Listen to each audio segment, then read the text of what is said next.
A moment, if you would. Are you two the famous Traveler and Paimon by any chance? We sure are, and who are you? My name is Wikas, a member of the Academia Extravaganza Planning Committee. Have you two heard of this festival? Yep, and that's exactly why we're here. Is that so? Looks like our advertising is working. Since you're both interested, would you mind if I gave you a brief explanation of the event? So, the Academia Extravaganza is a grand event run by the Academia with a long and storied history. To be precise, it can be divided into the Wisdom Gala and the Inter-Darshan Championship. The gala is held annually. During this time, all 6 Darshans will set up booths throughout the city and host guests to showcase the most fascinating aspects of their school, and thus increase their influence. On the other hand, the championship is held once every 4 years. Each Darshan will send a representative to vie for the position of Grand Champion. This year, the gala is being held alongside the championship, so the mood in the city is, as they say, at an unprecedented fever pitch. Got it! Cool! Thanks a bunch for the detailed explanation! You're most welcome. Answering questions regarding the Academia Extravaganza is my job. And I actually do have something I would like to ask the two of you. Huh? Need our help with something? Well, let me begin by saying that this year's Academia Extravaganza is of utmost importance to us. Lesser Lord Kusanali and the sages came up with a plan for the Academia to recruit talented people from the desert starting next year. As such, we've invited a great number of desert dwellers to take part in this festival, so they can hopefully experience the Academia's atmosphere ahead of time. I've heard that the two of you are famous across both the rainforest and desert. With your participation, especially in the Inter-Darshan Championship, more people will definitely come to appreciate the festival. Exactly! Or do you mean you want us to join a Darshan? But then we would have to deal with exams and essays and stuff like that. No need to worry. The championship participants have already been selected. I mean to invite the two of you as guest commentators. Your job will be to observe and record every part of the competition. There's no pressure. Just follow each match and enjoy the festival. Aside from that, we'll also prepare some compensation for your efforts. We won't have you working for free. That kinda sounds like a sweet deal. What do you think? You can head over to the festival venue later. An organizer there will introduce each participant. Some of them even might be people you recognize. I'll leave it at that for now. So, how about it? Would you like to take this commission? Wow! Having fun while getting paid? This sounds awesome! The main event venue is at the outskirts of the Citadel of Regzar, and the organizer you're looking for is Karina. Tell her the situation and she'll get you set up. The championship is going to begin soon. I wish you a good experience serving as commentators. If you have any doubts, come find me anytime. Alrighty, off we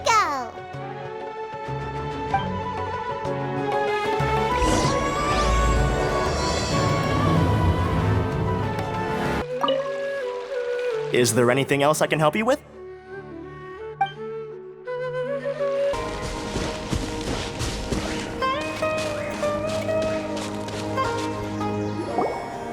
Welcome, one and all, to the Academia Extravaganza!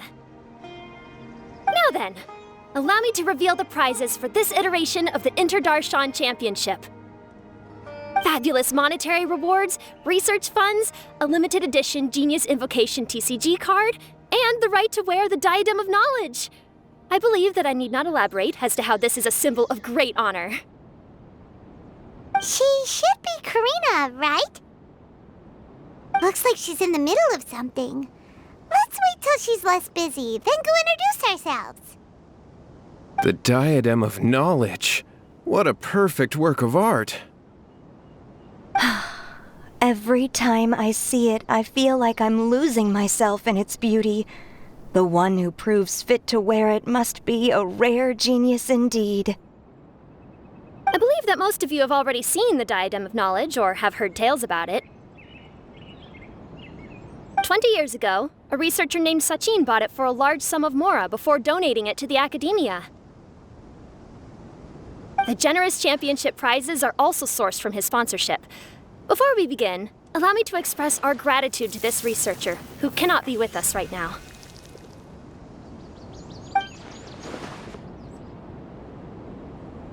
Things can only get worse.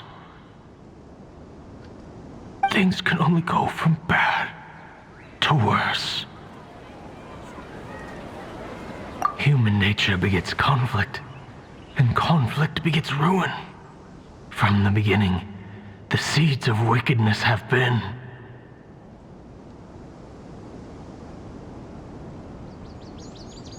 Hey, stop spacing out! Paimon called out to you, but you didn't respond. You okay?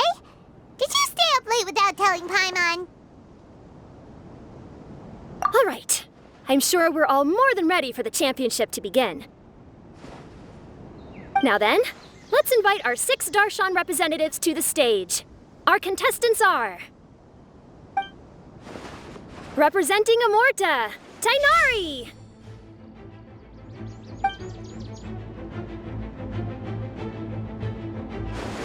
Representing Spontamod, Sino!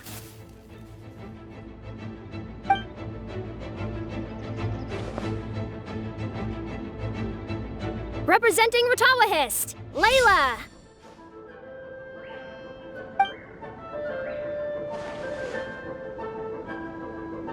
Representing Haravatat, Farazan!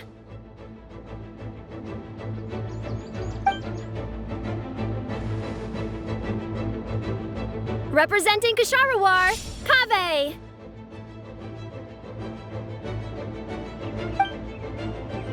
And for Vahumana... Huh? Is Vahumana's representative not here yet? These introductions are pointless. Let's just get this over with. Wait a sec. Why is he Vahumana's representative? Finally, our final contestant is Vahumana's representative, Hat Guy! Oh, so that's Hat Guy. I think I've seen him before. You know who he is? I've heard that he's a researcher from a different country who nominally belongs to Vahumana. Word is that he's written a lot of political analyses.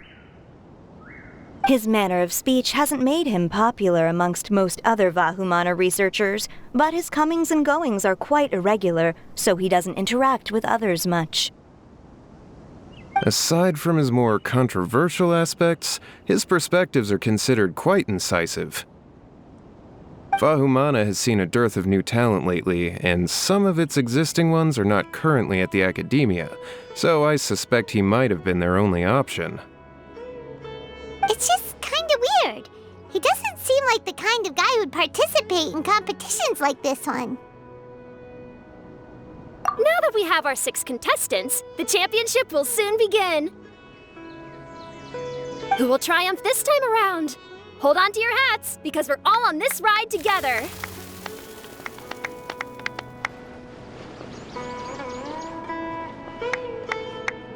Huh. We really do know a lot of the contestants. Oh, right! We're guest commentators, aren't we? So figuring out everyone's reasons for participating is in our job description. Let's go ask them when we go say hi. Especially him.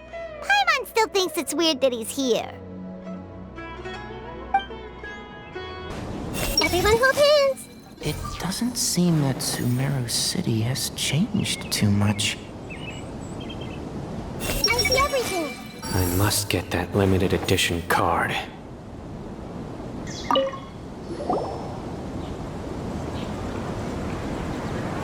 we meet again, you two. Hey, Tainari! We came here to check out this extravaganza event, and then they invited us to be guest commentators. Is that so? I heard that there would be guest commentators recording the proceedings with cameras, but I didn't expect they'd be you two. It's a pleasant surprise that you're visiting Sumeru again while I'm still on leave. When everything comes together perfectly like this, I call it the biryani factor. Because it's always rice to meet stew again.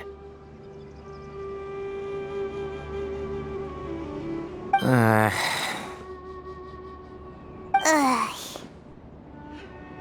So, Tainari, you're representing Amurta, and Sino is representing Spontamod. But haven't you both already graduated? Can alumni also take part in a competition? I had wondered the same thing. When I was told the news, I was actually more shocked than you are now. I later found out that anyone who has been a part of a particular darshan has the right to participate. Graduation status has no effect. So that's the rule, huh? There are some restrictions, though. For example, sages cannot participate. Any given person can only participate in one instance of the championship, and so on. That's right. Also, there are two methods by which the darshan representatives are chosen. One is self-nomination, and the other is to be recommended by over half of one's darshan. You must have been a case of the latter, Tainari. I heard that quite a few of your juniors petitioned for your candidacy. Sometimes I wish I could clap a few of them over the head and tell them to spend that time on studying instead. Well, you can, but after some consideration, I realize this could be a good opportunity for me. Next month, we're having a public lecture on ecology at Gandharvaville. If I participate in this event, I might be able to utilize its popularity to promote the lecture. I'm not that concerned about becoming the champion, unlike someone here. Yes, I'm using the last of my leave for this. When I heard that a limited edition Genius Invocation TCG card was one of the prizes, I signed myself up. This year's card is a rare one indeed. It would be a shame if I missed out on it. Wait, is it some kind of super powerful card? No, it's a very common one. But it has a holographic layer. So what's the point? It's very cool. Paimon meant apart from being very cool. That is reason enough. I shall do my all to emerge victorious and add it to my deck. As someone who doesn't play cards much, I can't quite relate. But it isn't surprising that everyone has their own reasons for taking part in the tournament. Fair enough. Alright, let's go find someone else to question. Everyone hold hands. With that prize money, I'll be able to move out of Alhatham's place. Hey, I'll show them how fierce this competition can be.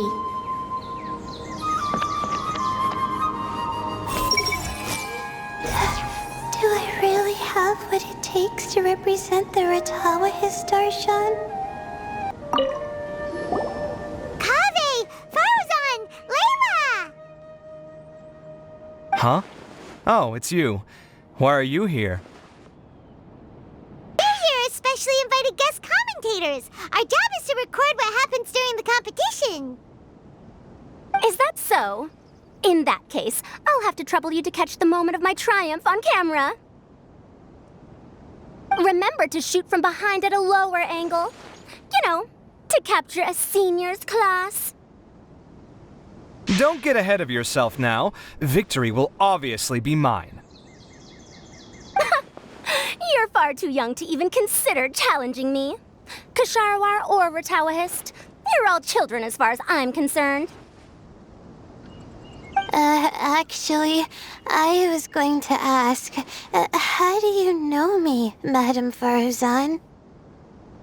Huh? You don't remember? I sometimes see you in the library at night. You even waved at me. What? I don't remember doing that at all. Huh. How strange. However, this is not the time for curiosity. I am Faruzan, a household name in Haravatat. You are Layla from Murtawahist, I presume? Yes. Good. Then we are officially introduced.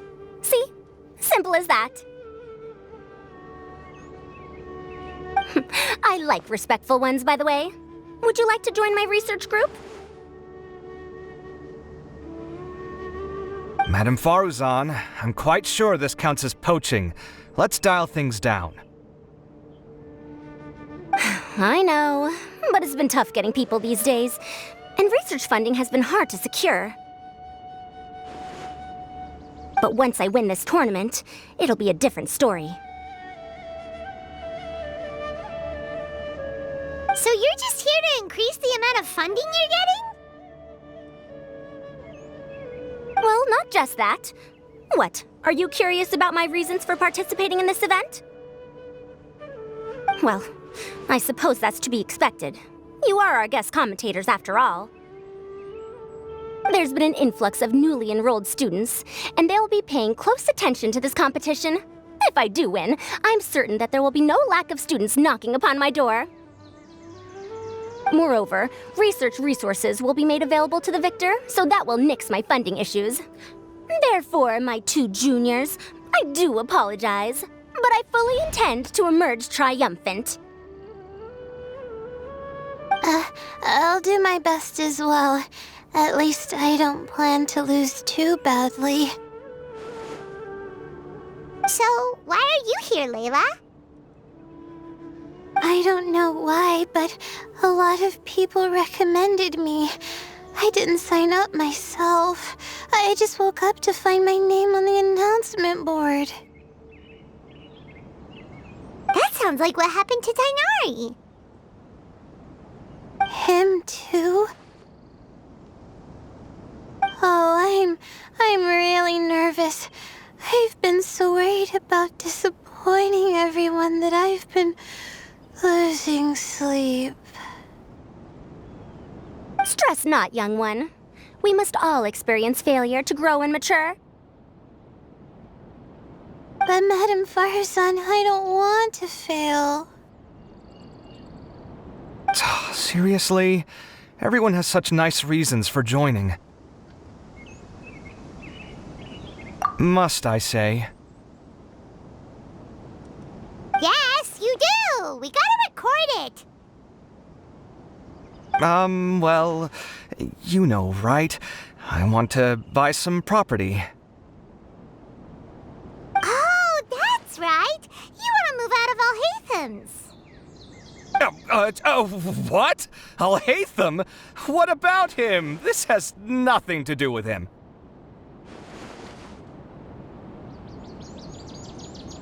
Oh, right. Sorry, Paimon has no idea what she was talking about. So, you want to use the grand prize to buy a place, right? Correct. Also, my father took part in the Inter-Darshan Championship when I was young, but he didn't win. Once I do, the right to wear that diadem will be mine. In a way, I'll be helping my father fulfill a dream of his. That's not a bad reason at all. You have ambition, youngster. Although your chances with me here aren't great, I believe your father would be most proud if the diadem of knowledge were bestowed upon you. Not that he'll have the chance to celebrate. My father passed away many years ago. They say he ran into quicksand while traveling in the desert. For you to have experienced such a thing, that must have been tough for you. It's all in the past now, and life goes on, doesn't it? Let's change topics. I don't want to bring the mood down. All right. Earlier, you said that you want to use the prize Mora to purchase a home. Where do you live now? Do you live alone? Well... I also heard you mention I'll hate them just a moment ago. Isn't he also from Haravatat? Are you two hiding something from me? No, of course not! Why would you think that? Paimon's definitely not involved either! We're gonna go interview other contestants now. Bye! I'm surprised you were willing to come to Sumeru City at all. Well, the atmosphere at the Academia has improved immensely since Azar and his ilk were deposed. Master has been busy recently, so he hasn't had the time to instruct me or try to convince me to return to the Academia. So I've been occasionally visiting the city these days. Trade and business are in greater abundance here, so it's much easier to acquire necessary research equipment. You know, I was just thinking, how did the two of you meet? I was wrestling with a particularly tricky problem, and she happened to pass by while I was puzzling over it at the House of Dana. She then proceeded to provide some comments. Provide some comments? I was bestowing instruction.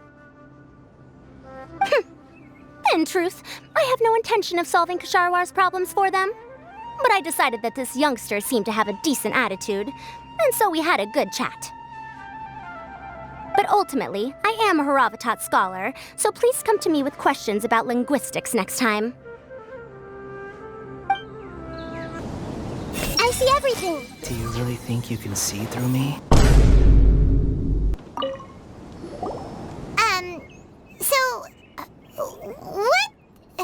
What are you... Just call me Hat Guy. That's the name I use in Vahumana. That sounds like a nickname, not a real name. So I can't go by a simple, ordinary name? Fine, suit yourself. Alright then, Hat Guy. Why are you taking part in the Inter-Darshan Championship? We're specially invited guest commentators, so play nice and answer our questions. You could be Matra for all I care. So what if I don't answer you? What then?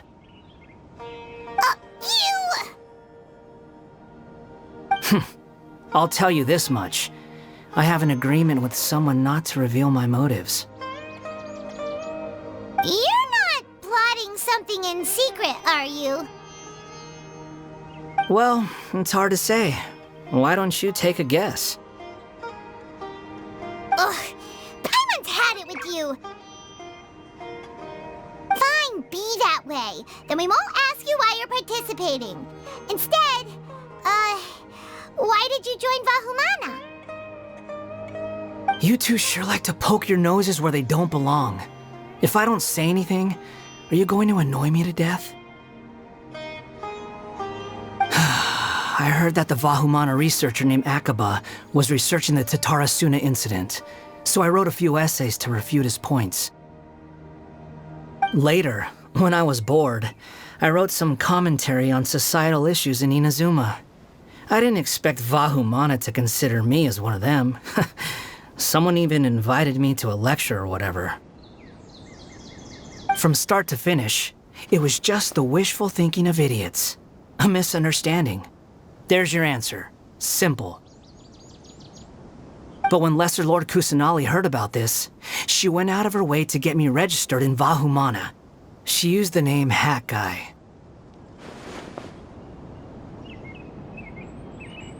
Enough chit-chat. You're better off wasting your time with the other contestants. Someone's about to get very unlucky. Wanna guess who? How is anyone supposed to relax with you around? We've gotta stay alert and keep a close eye on him.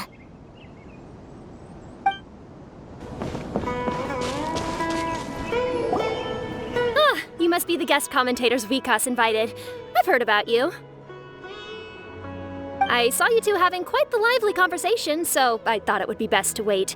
Are you two free right now? We were actually looking for you, too. Excellent! Then please allow me to explain your job responsibilities in detail. First, please take these two things. The first item is a custom camera from the Academia. Please use it to record the competition as it unfolds. The second is an event-specific locator that will flag all participants' locations. It will also sound when one of them completes an objective. Wow! What a convenient little thing! Aside from you two, there are two other commentators. However, they will remain by the commentators area and will not be following the contestants in real time. Speaking of which, you probably know them. Alhaitham and Nilu.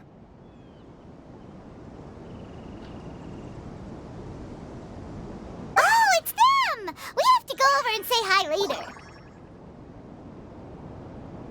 Well, don't let me keep you, unless you have any questions for me. Why do you ask? Really? I didn't see any such person. Could I ask when you saw him? Strange. I was on stage the entire time, and I didn't see anyone come up. Paimon didn't see anyone either. Perhaps you're mistaken. However, if you have any leads on that matter, you can talk to me at any time. Hey, Traveler. Paimon. Long time no see. Dia! Candace! You two are here as well! Ah, so they're two friends of yours. In that case, I'll take my leave. May you all have a wonderful time during the extravaganza.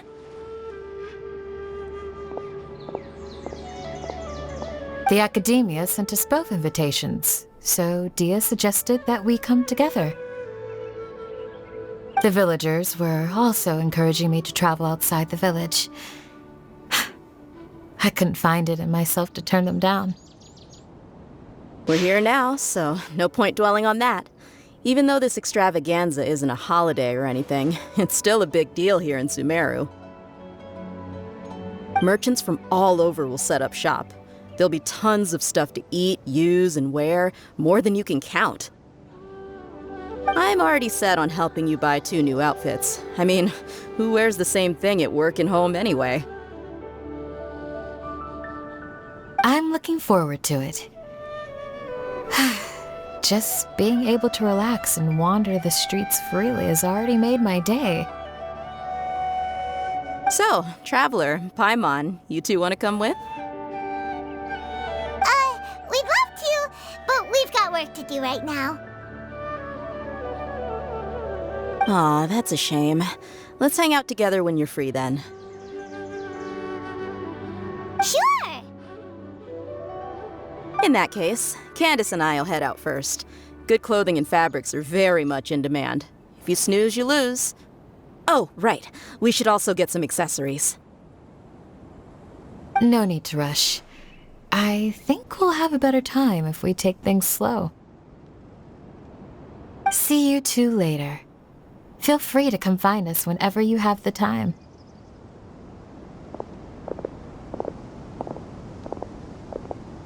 Paimon didn't think that Candace and Dia would come. Hanging out with them sounds like a great time. Still, looks like the competition's starting soon. Let's go over to where Alhaitham is and see what's going on.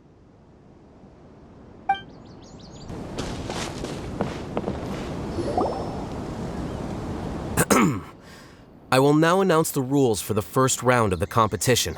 Please listen carefully. During the opening ceremony, Academia staff released several cages of butterflies, and many of them are now fluttering within Sumeru City. Amongst these butterflies, 3 of them will be special swift flies. They have a different appearance and also fly a little faster. Your objective this round is to find a swift fly and bring it to me. 3 points will be awarded to the first participant to return, 2 to the second, and 1 point to the third.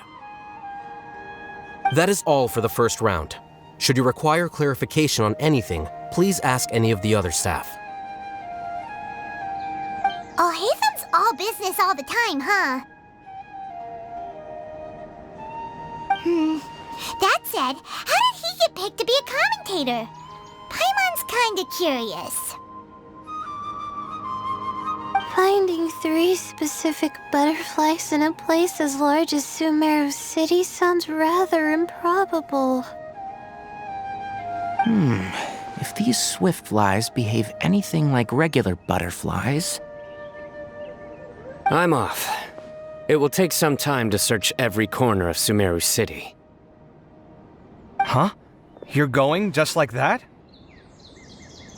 A champion walks the road to victory.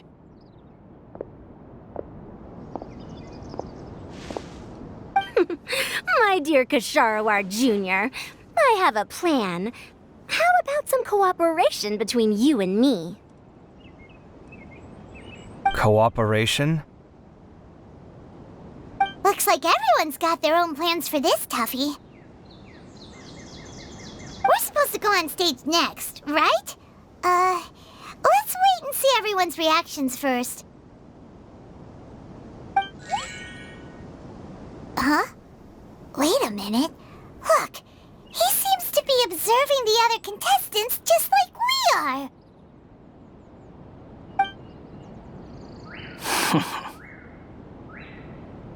We were right not to let our guard down.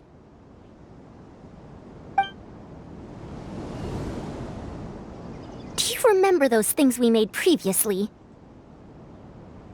Huh? You mean... It's time for them to shine. It looks like Faruzan and Kaveh have some secret plan. Oh, hello there. Madame Faruzan and I are discussing how... Shh! Hush now! The walls have ears around here. We should keep it a secret for now, but you'll find out what we have in store soon enough. Come now, let's go. Before the others act. All right, there's no time to lose. We're off to make our preparations. See you later.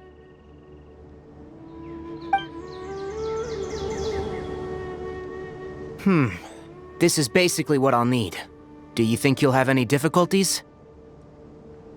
I have most of the reagents with me, and I can buy the rest.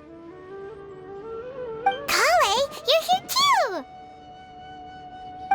Kainari, you have a master plan ready? My hypothesis is that the swiftfly's morphological variations won't significantly affect their fundamental nature. So I'm planning on using this to lure them out. Of course, I could be wrong.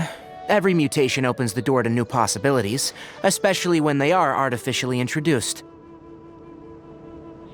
Details will have to wait until after the post-experimental analysis. For now, Kale and I are going to buy some reagents for our experiment. All right, well, see you later. Okay, see ya!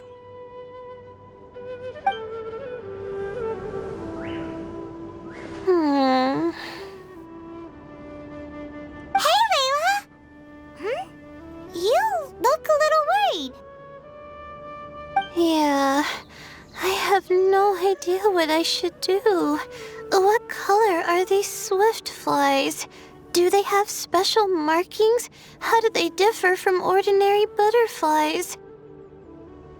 I can't even figure out these basic questions, and most of what I've learned in the past is completely useless here. Aren't people who research the stars supposed to have some extraordinary abilities? Why not use astrology to solve it? Oh, you're another contestant. A hat guy, was it? Is it that you can't use astrology during the day? Guess that skill's less useful than I thought. No, it's not like that. If it's daytime, all I need is an astrolabe. So, why don't you do that then? Mona Magistus, the astrologist, said that those who constantly use astrology to obtain things that shouldn't be theirs will eventually lose the blessing from the stars. It's just something I read in an academic publication. I really love to read Mona's essays. You're overthinking it. Power is just a tool. It just seems to me that you don't have the resolve to win this. Well, suit yourself.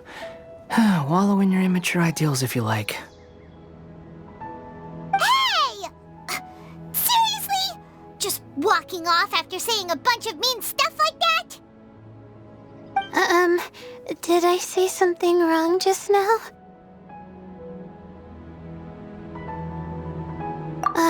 Thank you so much. I've made up my mind not to use astrology for this. I think I'll just try my luck in the city.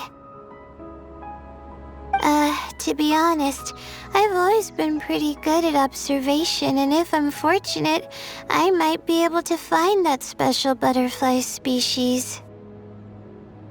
Lord Cyno seems to have found a swiftfly. Come on, let's go check it out. Really? Where?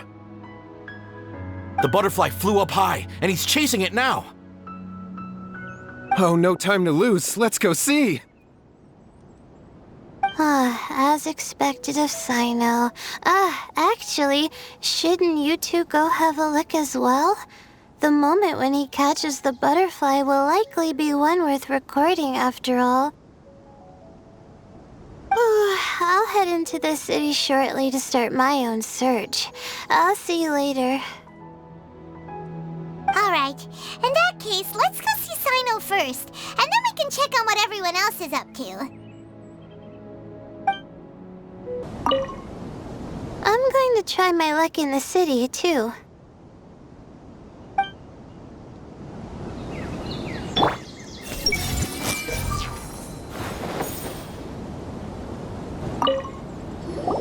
This is my first time commentating for such a competition. I'm feeling kinda nervous. Nilu, how did you get picked to be a guest commentator? The staff said that spectators would be less inclined to come if the contestants and commentators were all from the academia. I don't quite understand it, but I'm happy that we're able to all meet again.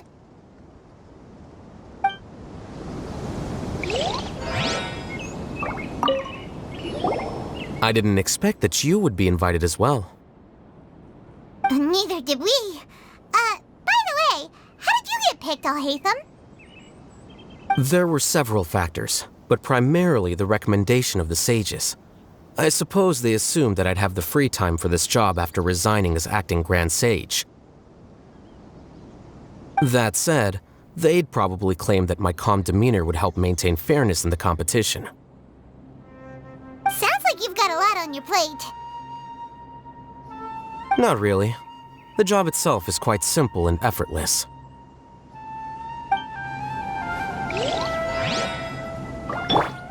Hey! Face the camera. Smile. Speak in a friendly and clear manner. That's what they told us to pay attention to, right? I wonder who will emerge as the champion this time.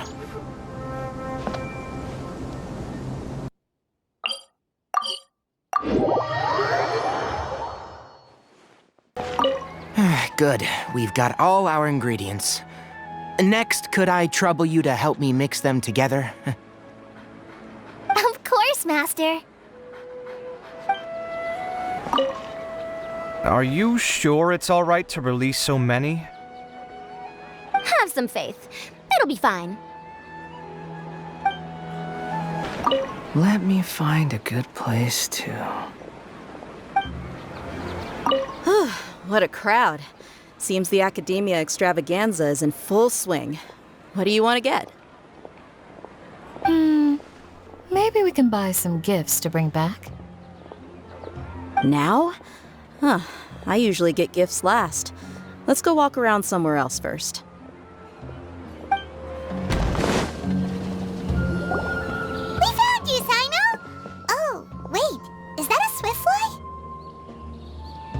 Stay put. Don't move. He caught it! Huh? Sino, what's wrong? This isn't what I'm looking for. It's a... Finally, I made it. I heard that you caught a swiftfly, Sino. Mind letting me see what it looks like?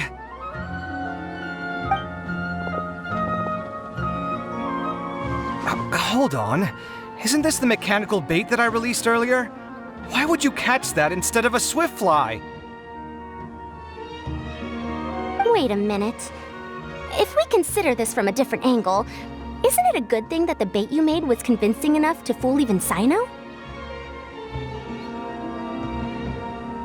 That's right.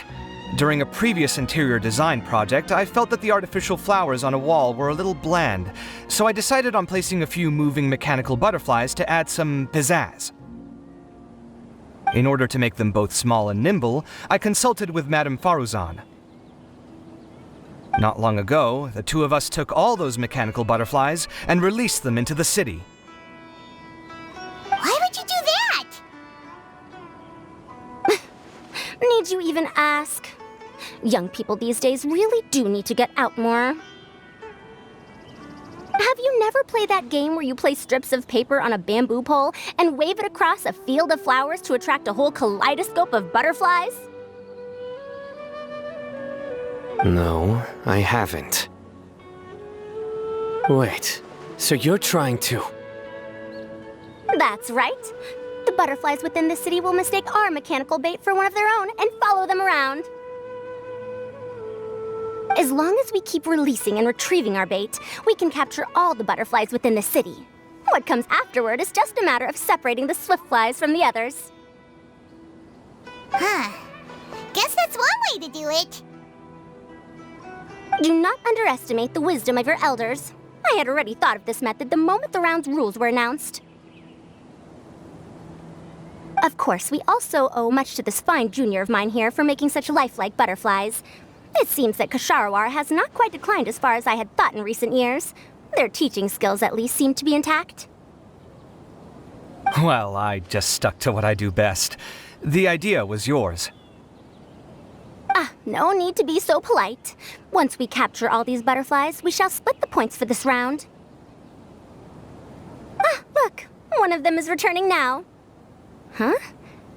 Wait a moment. Are my eyes deceiving me? Why don't I see any butterflies behind it? That's because there are none. Seems like your plan has hit a snag. Looks like the match continues. I'll be looking elsewhere. Huh. Strange. Has something else diverted their attention? Come, let's search in the direction the bait returned from. We'll go have a look too.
So it was the Morta boy. Tainari! Fascinating, isn't it? The butterflies have all congregated here due to a special incense that I used. I infused it with 3 different types of honey, and the butterflies, following the fragrance, have gathered around me. Oh, butterflies must have really sharp noses then. Wait, do they even have noses? I've never seen one. They do not, in fact, and their vision isn't stellar either. However, they can use their antennae to distinguish between scents, and their olfactory senses are generally quite advanced, allowing them to detect floral fragrances from great distances. Oh, so that's how it is. I had a pet butterfly once. I picked wildflowers and placed them in its box, but it wouldn't eat any. That's normal. Raising butterflies isn't difficult, but there are many things you should take note of. Appropriate temperature, sufficient air, and a spacious environment are examples of such considerations. You must also ensure that the food you've chosen suits their palate. Most importantly, you must curb your curiosity and avoid disturbing them while they rest. Otherwise, they may become stressed. Sorry. I liked to poke at its wings at the time. Humans tend to rear many creatures due to their aesthetic value, but not all are suited to such a process. Caring for living beings is hard work. Impulse alone is insufficient. Some prerequisite knowledge is always required. You sure do know a lot. I have a question too. I bought a scarab not long ago and it hasn't seemed very active. Can you help me figure out why? I'd like to keep a dustbird as a pet. What are some key points I should consider? Is it possible to keep a Rishbalin tiger as a pet?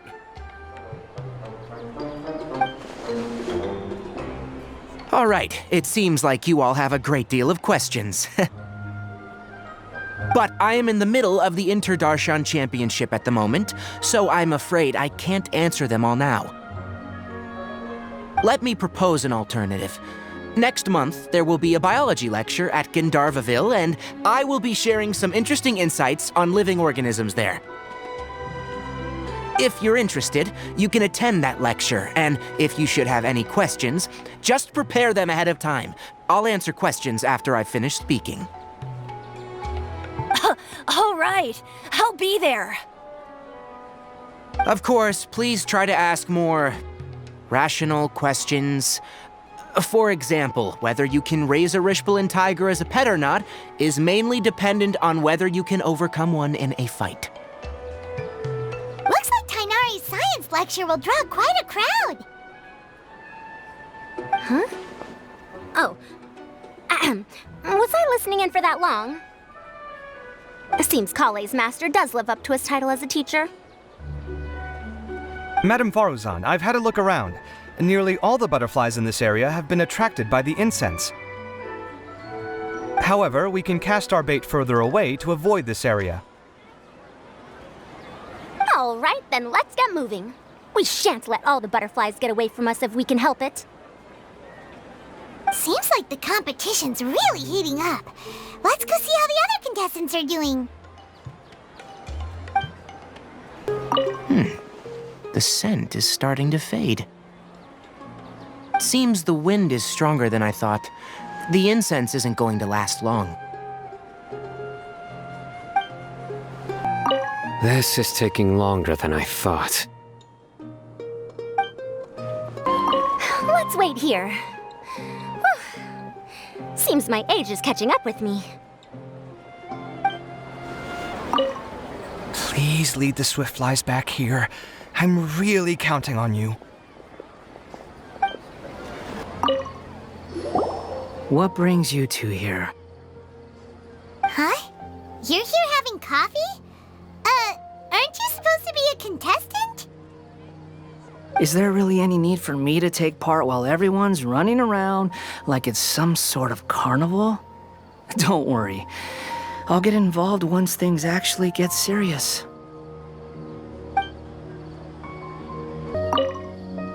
These all look great, but they're more expensive than I expected.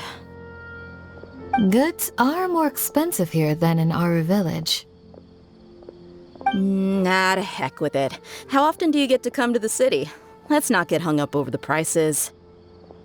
Dia, are you sure you want to buy this for me? Oh, this is a heavier material than I expected. Thank you. Don't worry about it. It's just nice to go clothes shopping together.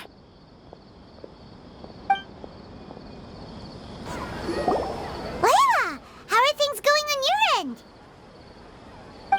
I've been searching for quite a while now, but I haven't seen any sign of the swiftflies yet.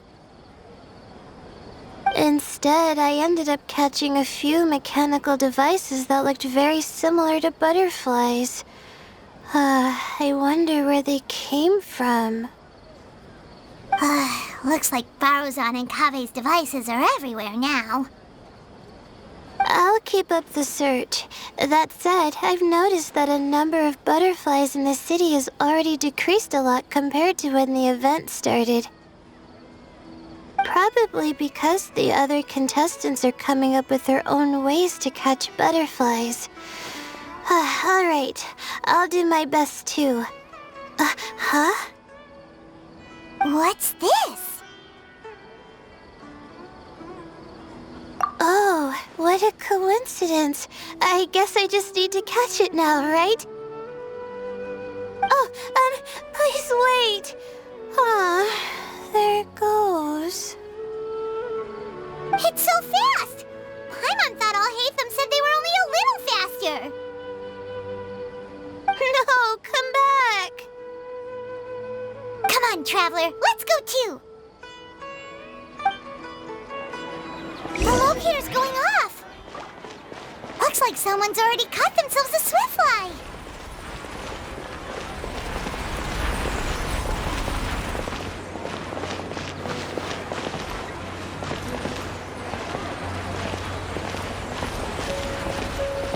The locator's going off again! So, someone else finished too? That would mean that the one Layla's chasing is the last swiftfly.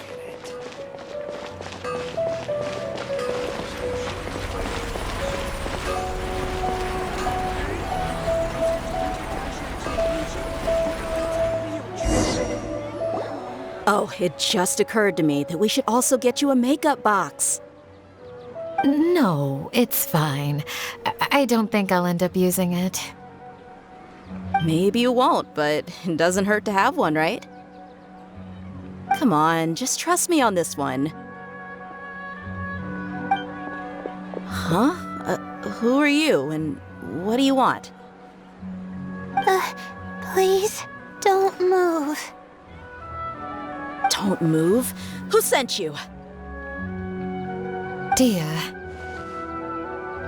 Don't worry, I can handle this. Now, tell me, what do you want?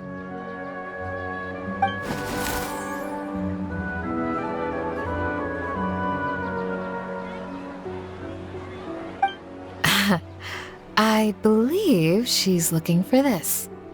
Here, take it. A butterfly? Was it on my head?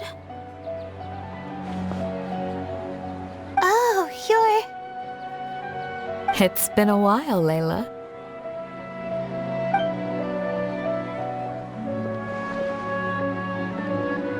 A friend of yours?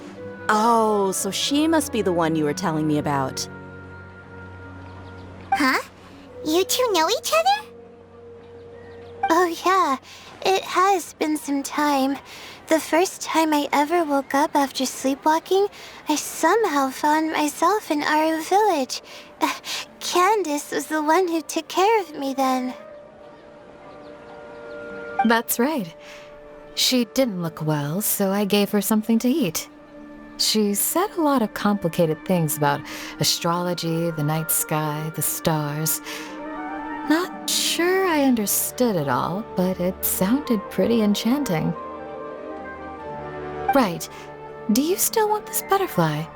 It seems like you were chasing it all the way here. It's of little use to me, but if you don't want it, I can release it. Just let her have it. It's no big deal. The swiftfly was flying so fast, but you were able to catch it like it was nothing, Candace. Oh, it didn't seem that quick, really.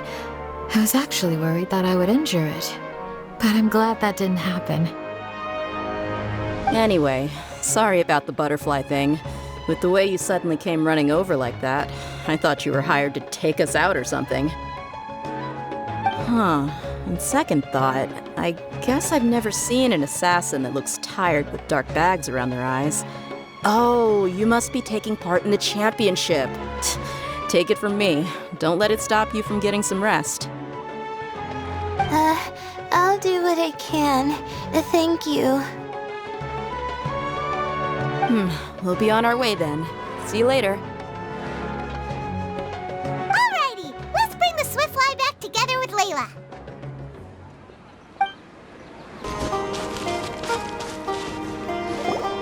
It seems we have a third contestant who has returned with a Swiftfly. With that, the first round has come to an end. I anticipate that all of you will keep up the effort for the second round. Dismissed.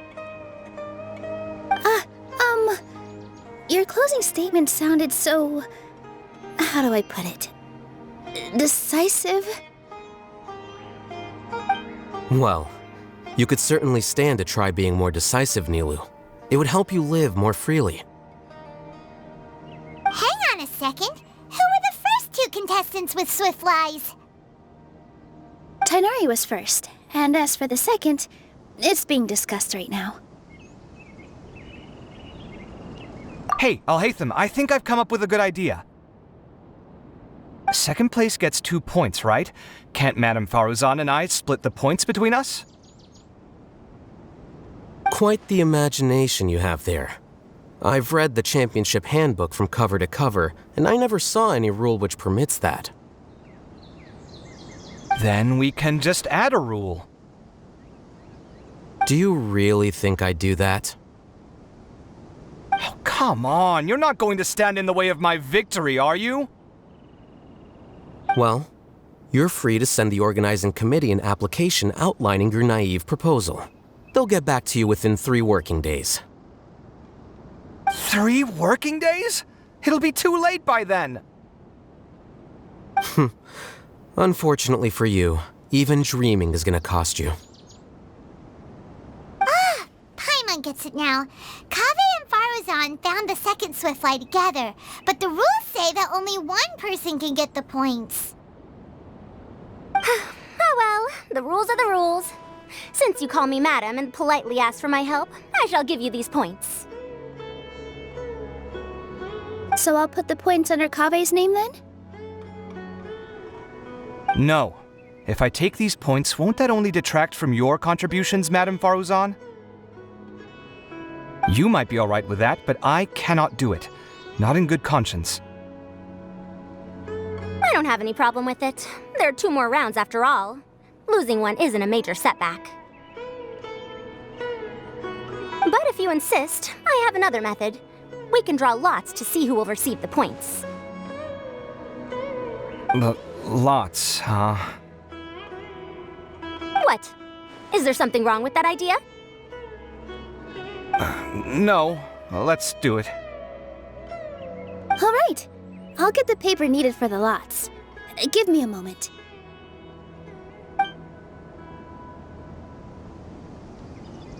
Oh, seriously? I'm sorry, but it appears that luck was on my side this time. No, you do deserve it. I'm just lamenting my bad luck. Perhaps that's why my life is rife with troubles.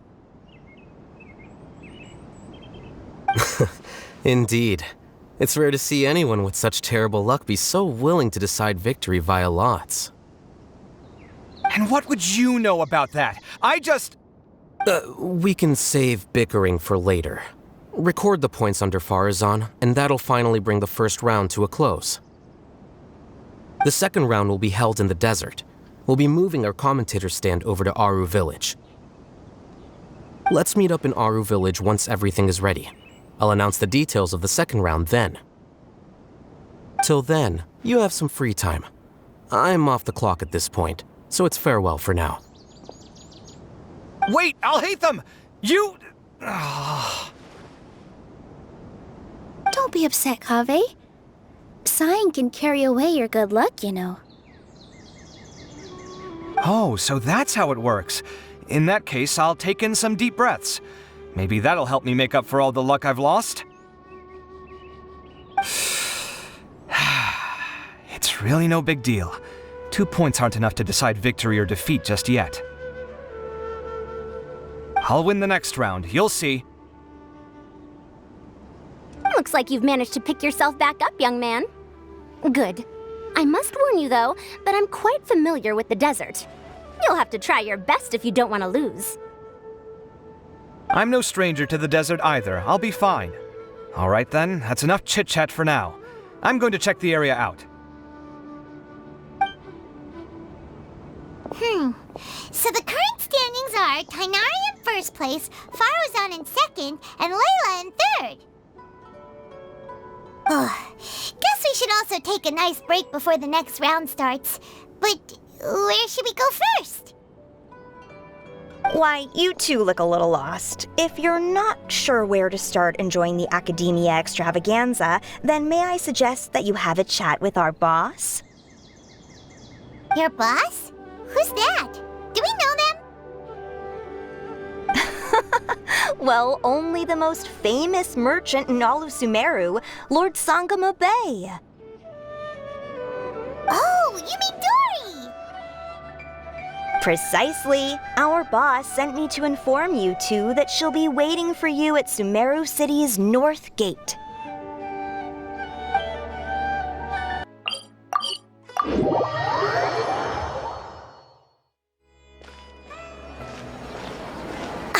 Oh, well, if it isn't the Traveler in Paimon.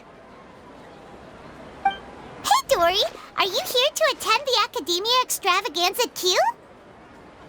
Of course! People are practically flocking to Sumeru City.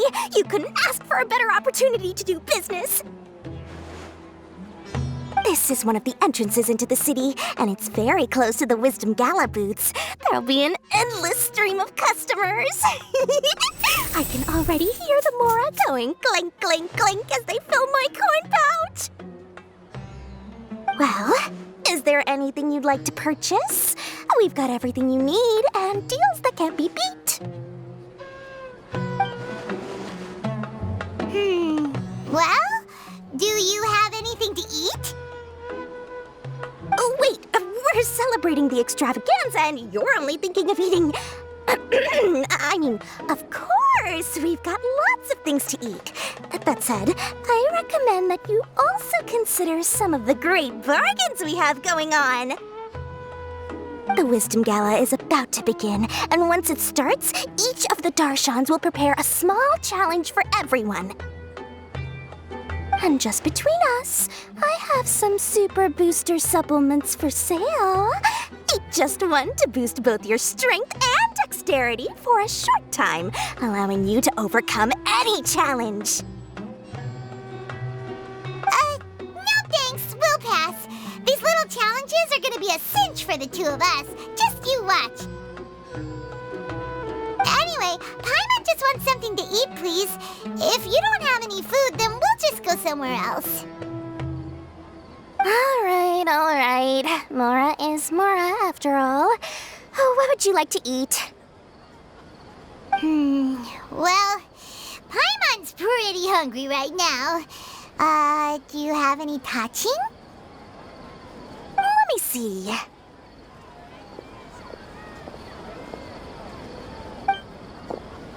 This is a huge job, isn't it? If this works out, we'll be set.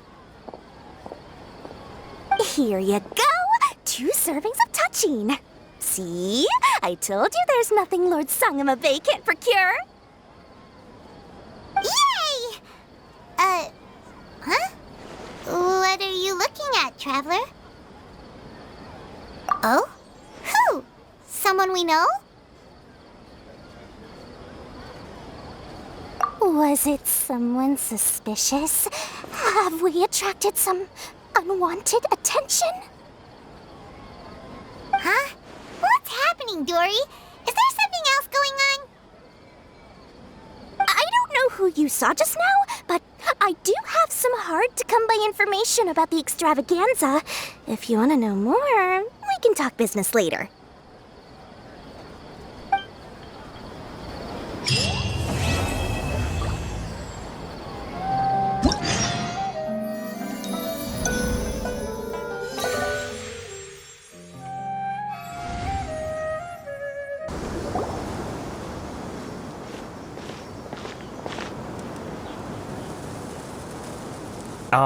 Is it me, or are the bags under your eyes even darker than during the last round? Are you alright? Thanks for the concern, Kaveh. I just haven't been sleeping well lately. Even though I try to fall asleep, I can't get the championship out of my head. And before I know it, it's morning again. I know the feeling. That happens to me too when I'm agonizing over my blueprints. Do you have any tips for dealing with that? To be honest with you, no. You could say there are many things that don't have a quick fix and can only be endured. I suppose you can think of it as something akin to an illness. Sometimes there's no effective cure, so you just have to let things run their course. I don't know what's stressing you out, but I can feel all the anxiety and pressure coming from you. The next round's about to start, so chin up and do your best. Oh, okay. You do your best too. Looks like everyone's here. I will now explain the second round to you all. There are 3 ley line disruptors buried in the area around Aru Village. These devices can imitate the effects of ley line disruption and will constantly interfere with the environment. Your goal is to shut them down. The first 3 who manage to finish this task will be awarded 4, 3, and 2 points accordingly. Note that each person may only bring a set amount of food and water with them, and that leaving the designated competition zone will result in disqualification. Well, what do you think? Want to team up again? I shall consider letting you have the points on account of what happened in the previous round. That's all right. I've been here many times, and in any case, machines are one of my specialties. I doubt this will be particularly difficult. It's good to see such confidence in a youngster like yourself. I also happen to be well acquainted with this place. Let's see who will find these devices first. But aside from us, you should remember that there's a favorite for Champion. We must be careful of him. A favorite to win? Who is it? Shh! Not so loud. I mean that boy Tainari. He took first place in the previous round, and if he does so again this time, we may as well declare this competition over. That boy knows a great deal. Perhaps he might yet follow the trail of some desert creature to the devices. That's true. It does look like his odds of winning are pretty high. He already has Kale, who is an excellent pupil. If he were to win this round as well, then wouldn't we just be letting him have all the fun? As his senior, it's my solemn duty to prevent such an inequitable arrangement from happening. I'm off.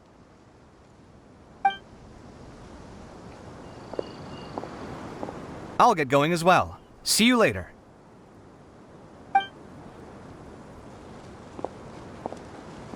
How are you feeling? I think I'm okay, but I'll take things slowly for now. Is this all the water we're getting? Sorry, that's what the rules say. While this round seems to be about how quickly you can shut down the devices, it's also testing your ability to survive in tough conditions. I knew it'd be harder than I had expected. So we'll either need to find the devices as quickly as possible, or we'll have to save our energy and wait for an opportunity. Okay, I'll head out shortly. Thanks a lot, Nilu. You're welcome. Please take care of yourself. Well, there goes everybody. So, who should we visit this time? Let Paimon think. Oh, right! Didn't Faruzan say that Tainari's the favorite to win? Let's go look for him first.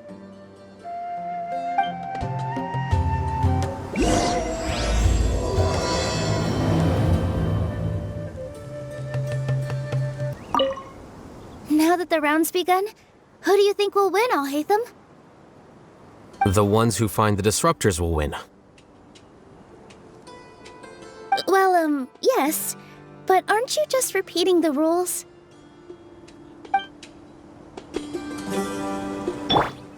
Everyone hold hands! I'm not sweating too much, am I? Oh, it'd be so embarrassing if that was caught on camera. The weather today might affect this round.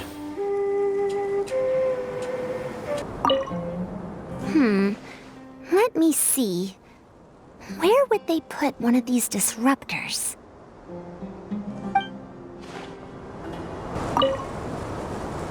A desert fox? Why would there be desert foxes here? Oh, whoa! Stop biting my clothes! Hey!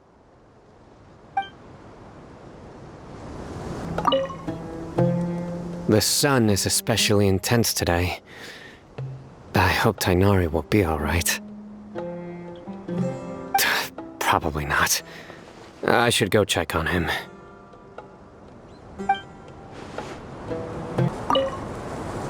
This seems more annoying than the last round. That's fine, though. I'll find some place to sit and watch them scurry.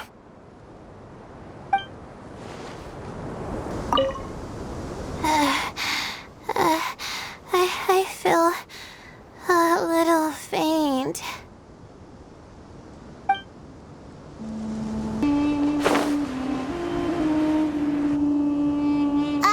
Hey, Tainari?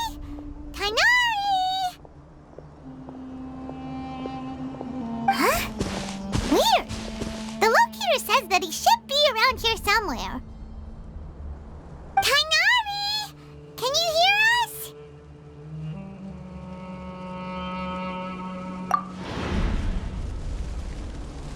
You're right! Huh? Oh no, it looks like he's fainted! We have to help him! Tainari, are you okay? It's so hot. Oh, so you passed out because of the heat. Are you not used to getting around in the desert? That's right. I usually bring lots of water when I go to the desert, precisely to avoid this situation. I went through all my water very quickly, and with the effects of the disturbed ley lines, I started feeling dizzy. My ancestors, the Valukashuna, were originally from the desert. But I guess this is what happens when a species migrates. They become intolerant of their original environment. This isn't the time for a history lesson. Let's get you some water. Humans. Such fragile beings. Your bodies can't even survive extreme changes in the environment. Here, take this. Let him drink it.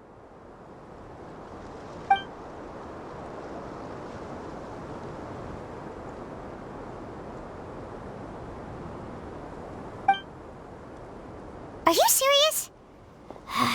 This had better be just normal water. Hey! You're leaving already? Paimon really doesn't get that guy. What's he up to? Anyway, let's focus on helping Tainari drink some water first.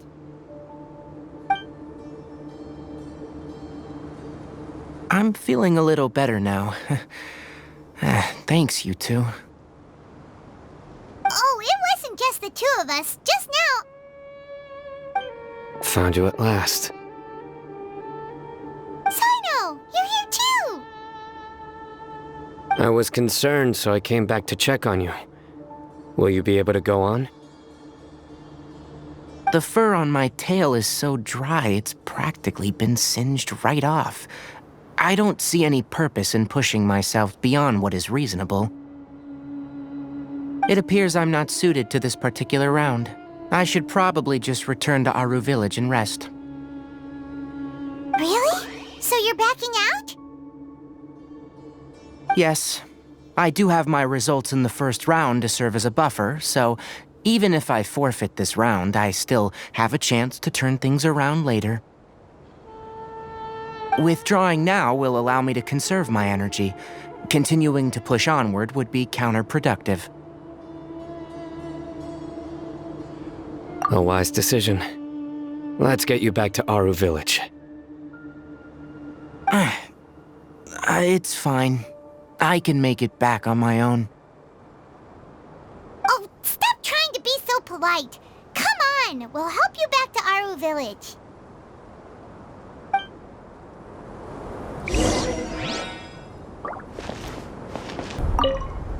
You two must have a lot of free time if you came looking for me.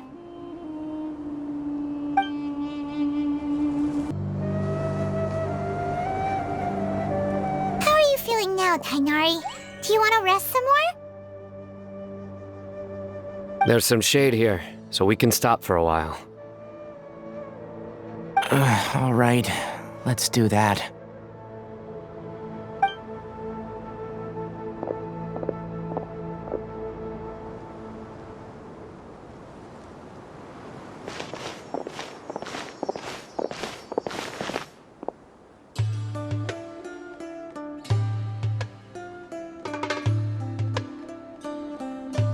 Oh, Sino and Tainari.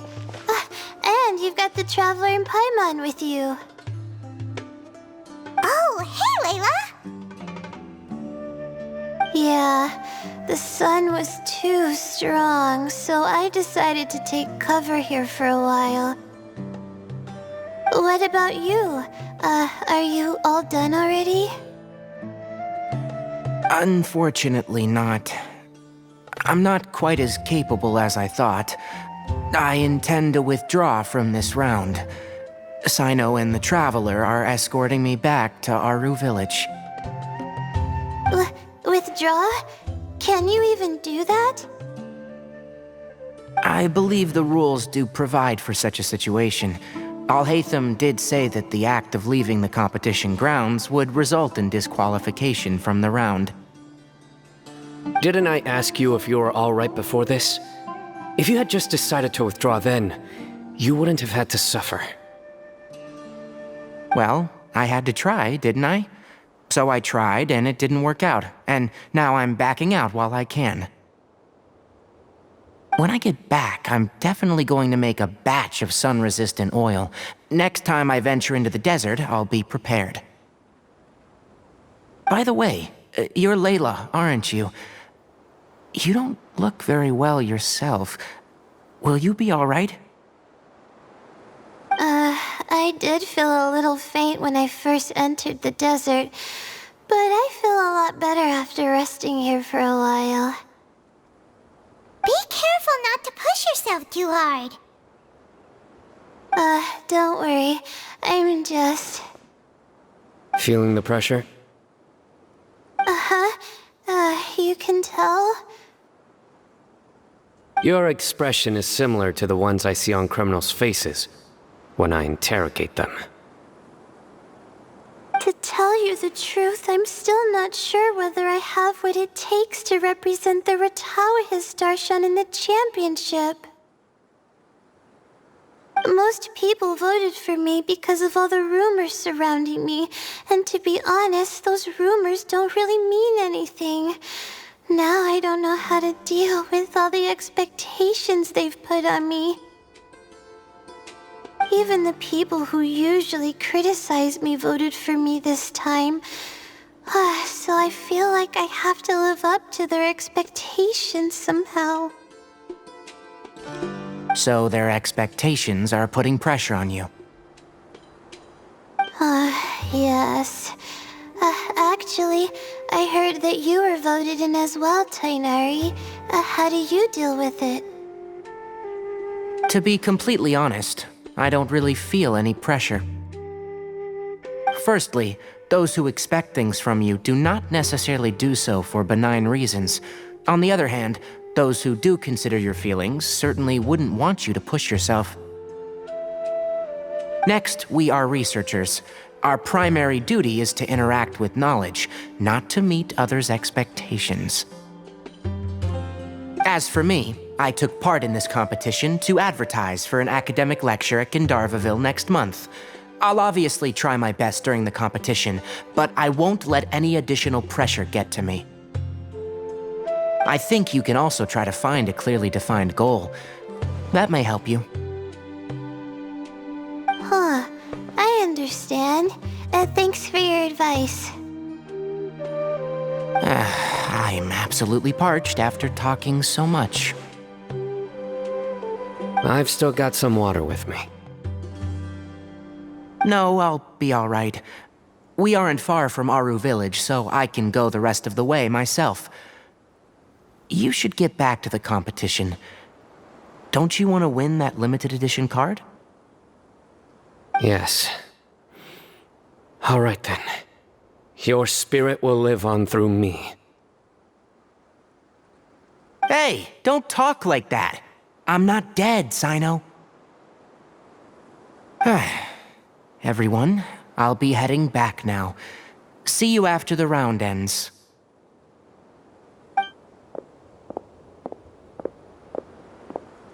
I'll continue searching for the ley line disruptors.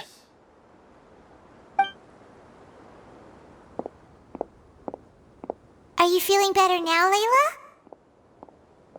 Yeah, I feel like some of the weight has been taken off my shoulders after chatting with Tainari.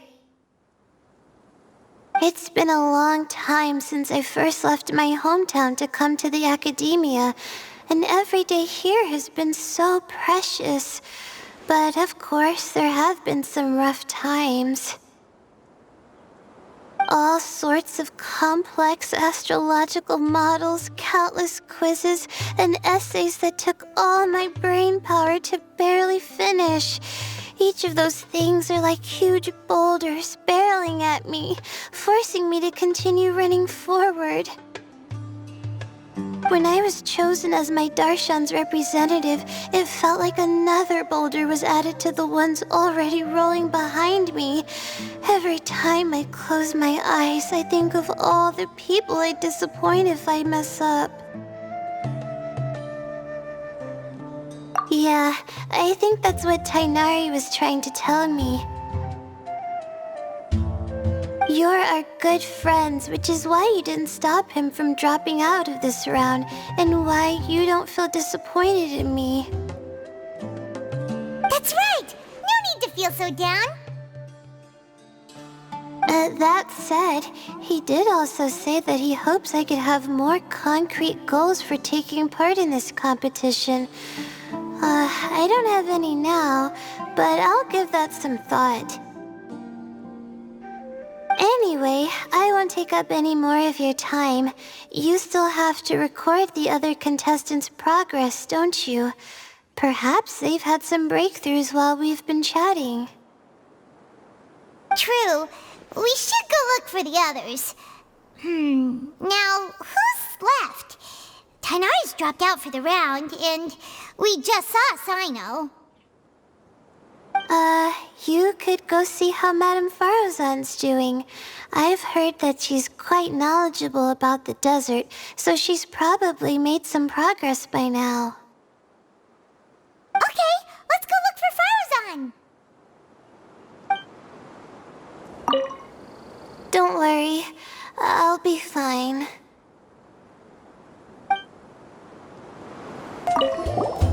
Looks like someone's taking it easy. You should be thrilled that I have nothing to do. Otherwise, that means someone's in for a very, very bad day. But if you don't get any points this round, you won't have a shot at winning. It's not like I care about winning or clout. Really, the real prize for me is watching all these people fight over something so useless. Oh, you reminded me of something. There shouldn't be any more incidents after this round. If you'll excuse me, I have somewhere to be.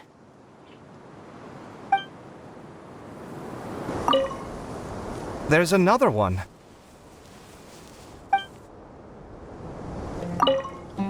I will never give up. How did the rest go? Oh, right. I will never give up. My will is my greatest weapon. Hey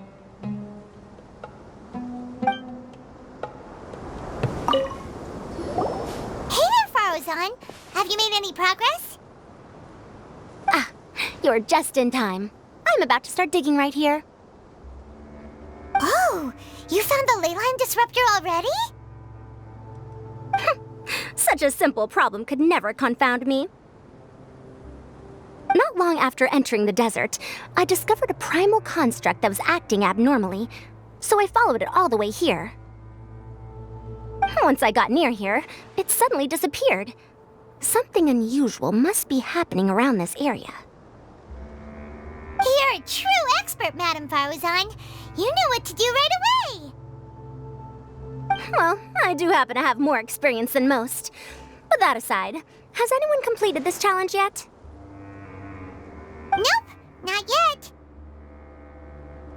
Well then, I suppose I'll be the first. What about that boy Tainari? Oh? And why's that? He's not used to being out and about in the desert.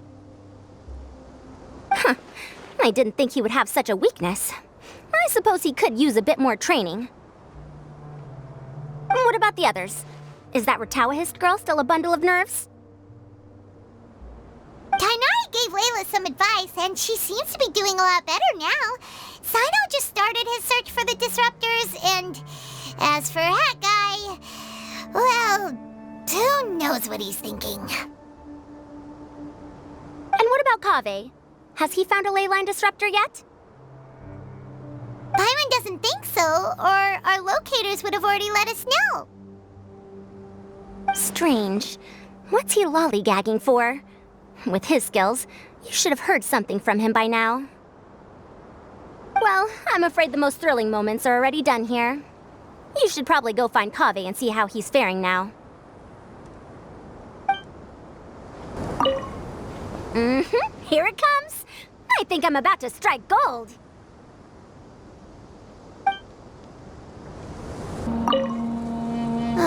I think I'll start by doing a loop around the competition zone.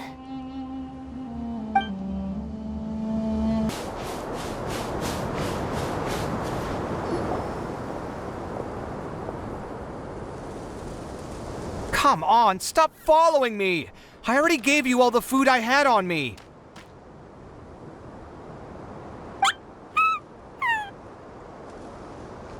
You can cry all you want. I don't have any more food. All I have left is a half bottle of water, and I can't possibly give you that. Without water, traveling in the desert will be incredibly difficult, and I still need to find what I'm looking for. Marak, can you help me out here? Keep them away. Kaveh, there you are!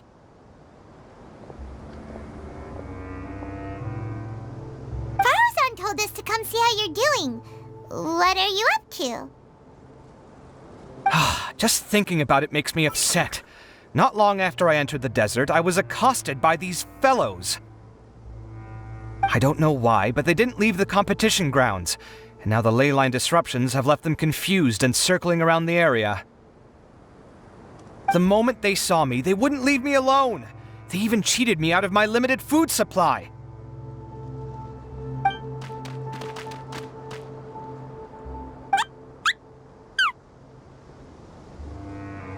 Hey, didn't I ask you to keep them away?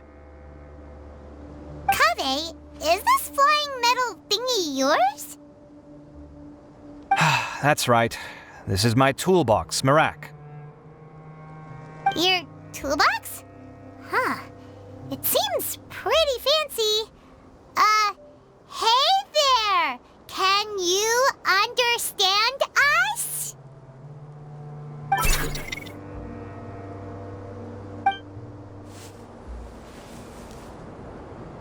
Sometimes I need to carry things when I go out, so it's handy to have a portable toolbox.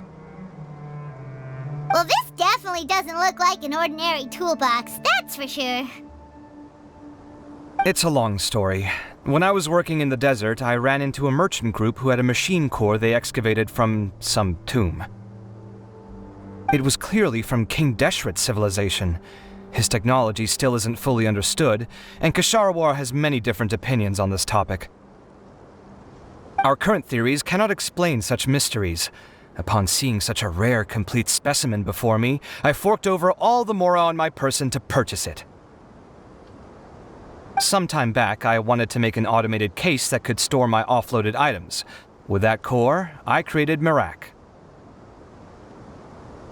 It can't understand commands that are too complex, but it can serve as my assistant and help me with things like mapping and surveying. Most importantly, it can't talk, so it can't give me any attitude.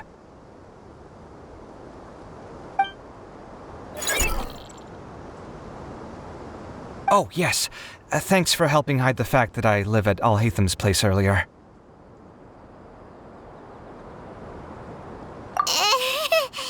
Sorry. I hope this season of my life ends soon, so I can get things back on track. Things just started going downhill at some point. Maybe it all started when my mom remarried and left for Fontaine. Or maybe it all started when I spoke to Alhatham in the library. Or maybe it's because constructing the Palace of Alcazarzaray burned through my funds. I'm still paying off the debt from that one. Oh, when's this going to end?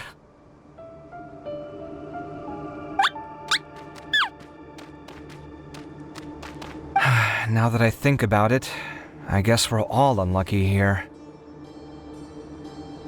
It's not like any of you asked to be trapped in a ley line disruption. Okay, let me get you all out. Kaveh, aren't you going to look for the ley line disruptors? Yes, but I can't just leave them here, can I? Oh, forget it. The more I think about this, the more I feel a headache coming on. I'll get back to searching once I get them out of here. Time's a-wasting. I'm off. Kaveh looks like he's conflicted. He really wants to win, but he can't ignore those he wants to help. Paimon's always felt like he's the type who easily gets himself into tough spots. Paimon doesn't mean this in an insulting way, but he seems like the kind of guy who'd be really easy to take advantage of. Whoa! Someone's done already! Right? Wonder who it is. Let's go back and ask Alhatham.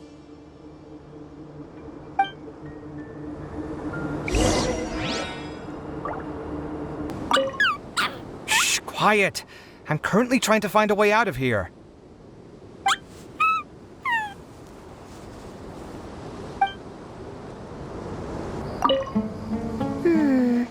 There's a few things that seem a little off about this place.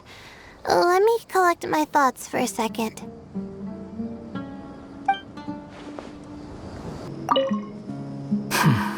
I see. 20 years ago.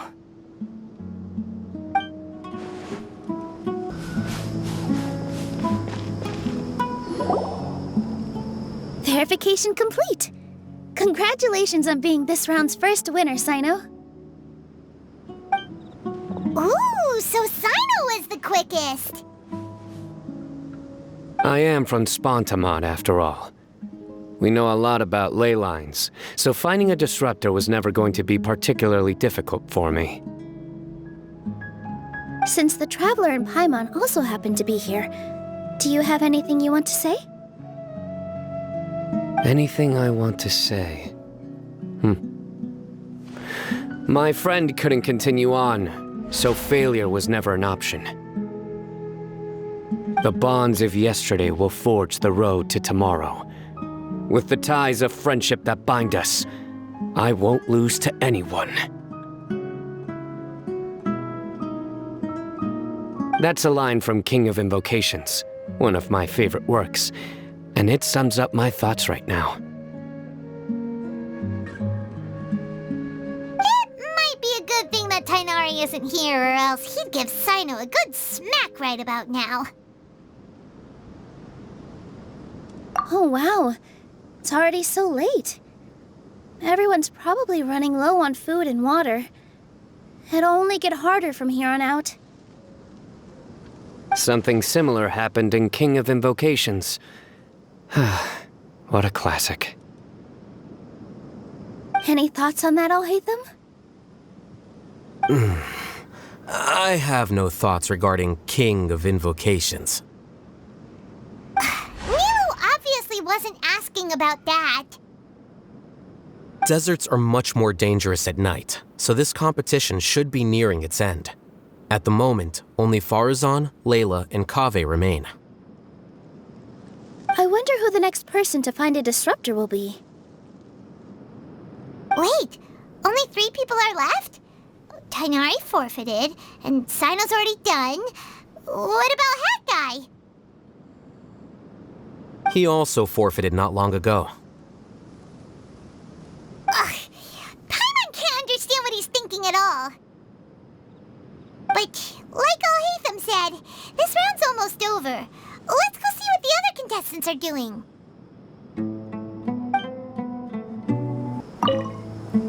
Things are really heating up now. You can feel the contestants' passion too, can't you, Alhaitham? Compared to the abstraction of human emotions, the desert heat is easier to intuit. Tighnari made the right decision to forfeit. Are you all right? Much better. Aru Village's hospitality sure is something. 2 whole pitchers of water, to be precise.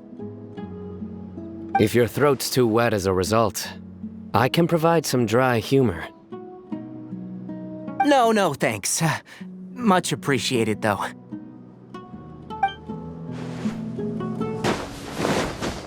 How weird. The locator says that Madame Farazan's nearby, but where?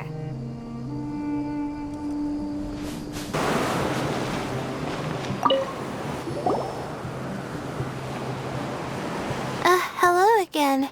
You know, it suddenly occurred to me that you guys have had to do a lot of running around this time. Don't you find it tiring? Really? Wow. I don't know where you get your strength from. The desert's getting colder now that night's falling, and the wind can really sting your face because of all the sand in it. Has anyone finished this round yet? Sino's already shut one down. Have you made any progress yet? I circled the whole area, but I didn't find anything. But I did have the chance to think some more about that thing that was weighing on my mind, and I realized something. Well, my fellow Ritawahist members must have all put my name forward for different reasons, and maybe a lot of them only picked me because they wanted to watch me make a fool of myself. But be that as it may, I believe that a lot of them genuinely do expect great things from me. And I want to live up to their expectations. I don't want them to regret putting my name down. Huh? But doesn't thinking like that put a lot of pressure on you? Of course, that comes with some amount of pressure for sure. But now I've thought about it, I don't feel like this is something I have to do. Instead, it's something I want to do. That may not sound like a huge difference to you, but it's helped me relax a lot. So don't worry about me. Well, that's great! Also, now that I've relaxed, I'm suddenly really sleepy. I think I'll just take a quick nap. Just a quick one.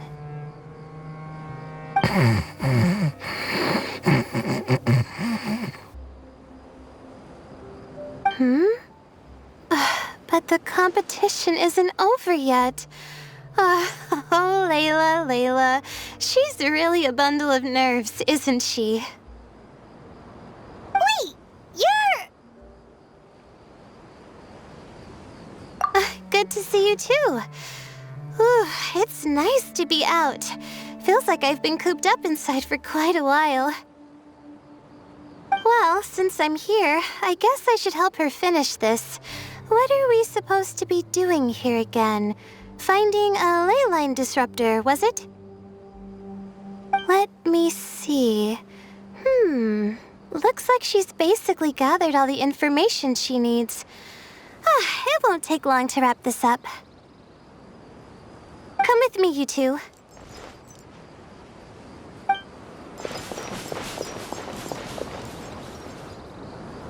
Do you ever get the feeling that the ley lines have a regular flow?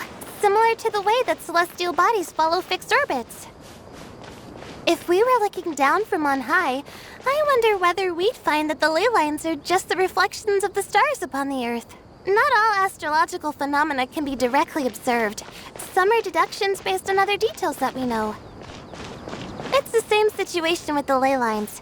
The parts of them that are hidden underground can be identified via elemental energy, sound, and other phenomena.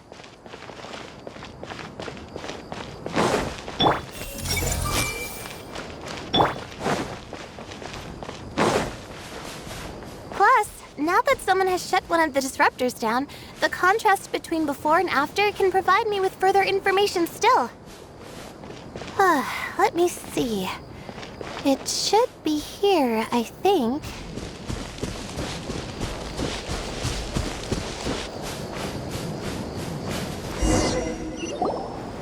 This should be it, right? I'll turn it off. That should restore the ley lines in the area to normal. Nice work! Again, I didn't do any of the real work. I'm just wrapping up. She'll probably wake up soon. No doubt she'll be a little disoriented at first, but once she's got her bearings, she'll go and report that she shut down this disruptor. Will you be staying here for a while? Or are you going to check on the other contestants? Oh, time to check our locator. Whoa, it looks like Kaveh and Farozan are headed towards the same place. Perhaps they're about to find the last disruptor. Also, speaking of Kaveh, he's an interesting one. Huh? Why do you say that? Before the second round, he had a chat with the other me. He said that worries can be like illnesses. They don't always have a magic cure. Sometimes you just have to endure them as best you can until they run their course. But the way I see it, his situation is much worse than my other self's. She just hadn't found what she wanted to do at the moment, which is why she felt lost. Kaveh, meanwhile, knows what he wants to do. He's convinced that he has to win, and yet he still seems conflicted. He doesn't have a second personality, but somehow he still seems that he's at odds with himself in some way. I don't know exactly how to describe it. It's like he's smiling on the outside, but there's no joy inside, only sorrow. Still, who knows? He must be more experienced than me. Maybe he's just better at dealing with it all than I am. But back to the topic of wrapping up. Shouldn't you be getting back to the action to record how everything plays out? Last one, then the round's over. Oh, true. Okay then, guess we'll be going now. We'll keep everything you said in mind. Kaveh and Farozan were super confident at the start, but it turns out they're the last ones to find the disruptor. But between the two of them, who's going to get there first? Let's head over quick. It should be around here. Finally found it. Kaveh? Are you? Oh, Madame Farozan. And here I thought you would have finished this round by now. Farozan, Kaveh! Looks like Layla's already done.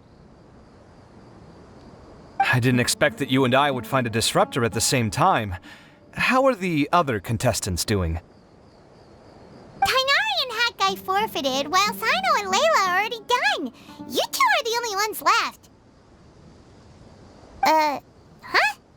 That's weird. Didn't you start digging really early on?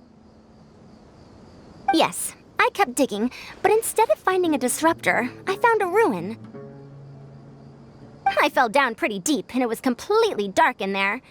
It took me quite some time to unlock the various mechanisms and return to the surface. That's actually really impressive. Finishing a week's worth of trials in such a short time. Huh. That's pretty amazing, Madame Faruzan. What about you? Why are you so late? I encountered a lot of lost desert foxes along the way, and I brought them to the outskirts of the competition zone. When I came back, I was absolutely parched. And then I blacked out. Probably from the heat, you know? When I woke up, it was already night. I used the last of my strength to come here. A most curious reason indeed. But are you sure you're all right? It sounds like you were in an incredibly dangerous situation. You said you were familiar with the desert, but the way you handle problems... It does feel rather at odds with your title as a genius. It was problematic, but that had nothing to do with me being a genius. It was my decision. The way I did things wasn't optimal, but I wouldn't have been comfortable not doing it either. My conscience would have weighed on me. Youths these days, each stranger than the next. But back to the main issue at hand. Since we are both very certain that this is where the final leyline disruptor is, let's dig it up then.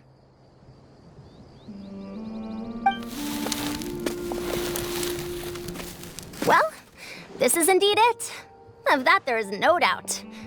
But how shall we count the score this time?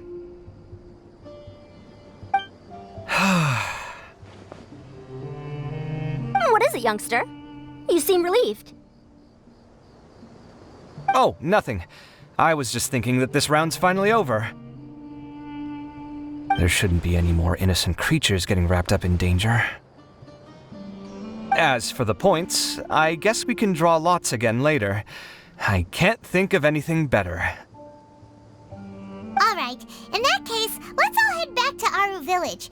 Paimon thinks you'll both need some water and rest.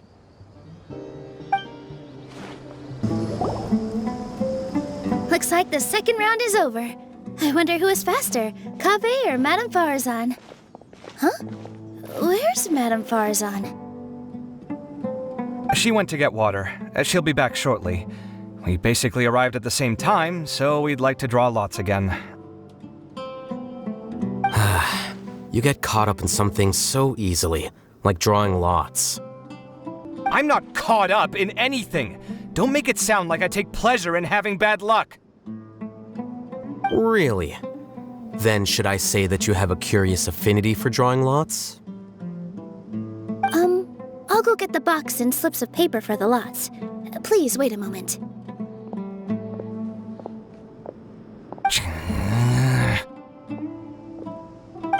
Oh, here we go again.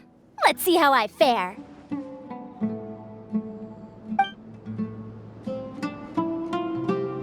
I got it! Did you see that? I won! Congratulations! Looks like Kaveh's luck's taking a turn for the better! Oh, finally! After all this time! It looks like you've been rewarded for your tribulations in the desert. This round's points are yours. And with that, our second round is done. Sino, Layla, and Kaveh are our victorious contestants. As for the current standings, let me see. Sino and Layla both have 4 points, putting them both in first place.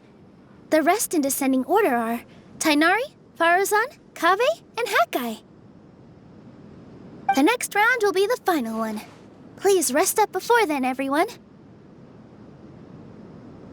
I heard that some stalls at the Wisdom Gala are debuting new games, so feel free to drop by if you're interested. Otherwise, see you next round.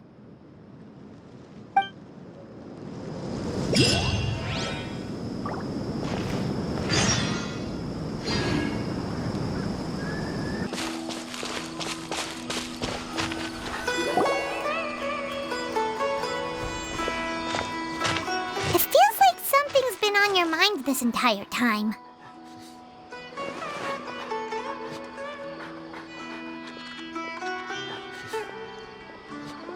Traveler, Paimon. I finally found you. Finally? Did something happen? Don't you feel like there's something off about this year's Academia Extravaganza? When Candace and I were at the cafe earlier, we might have caught sight of some mercs on business. Thing is, they were disguised as tourists here to shop. But no disguise can mask the stench of blood. Just from their suspicious looks, I bet they do dirty work like kidnapping or assassinations. We eavesdropped on them for a while. Their target seems to be someone called Sachin. Sachin? Isn't that the person who Karina mentioned during the opening ceremony? He's apparently the sponsor behind the competition prizes and the Diadem of Knowledge, but he hasn't shown himself at all. Sounds like a rich person, all right. It makes sense now. The Eremites have been struggling to make ends meet recently, so a lot of groups have been doing private work that involves the rich. In their words, one gig sets you up for half a year. Just one job like this nets them enough mora to take it easy for a while. The extravaganza has brought many tourists to Sumeru City all at once, so it's likely that they took advantage of the bustle to sneak in. Dia and I wanted to directly capture them, but they were on guard and made some excuse to slip away. I would have tied him up if it wouldn't have caused a scene. Who's legally supposed to take care of this kind of thing? The Matra or the Core of 30? If Sino were here, he'd definitely get involved. Why don't we head over to the Academia and tell Amatra? Thanks a million, you two. Not at all. It was coincidence on our part as well. Yeah, don't sweat it. The Eremites' reputation is gonna get even worse if these scumbags succeed. But this is Sumeru City. Candace and I don't have as much freedom to act here, so we're leaving this in your hands. Should you require our aid, come find us at the cafe.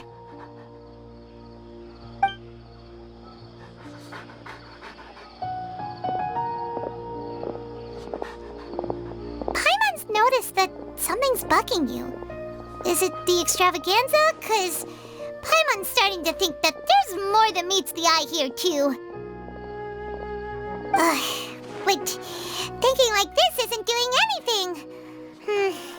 Let's just go find Amatra. I'm surprised anyone has the guts to try to pull off something like this during the extravaganza.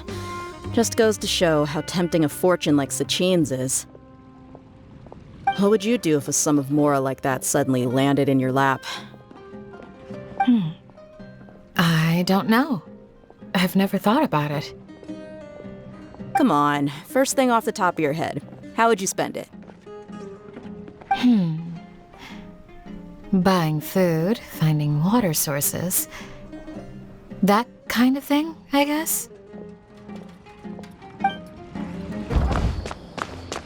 Hey, isn't that the Matra we investigated Siraj with? Arav, wasn't it? Let's go talk to him.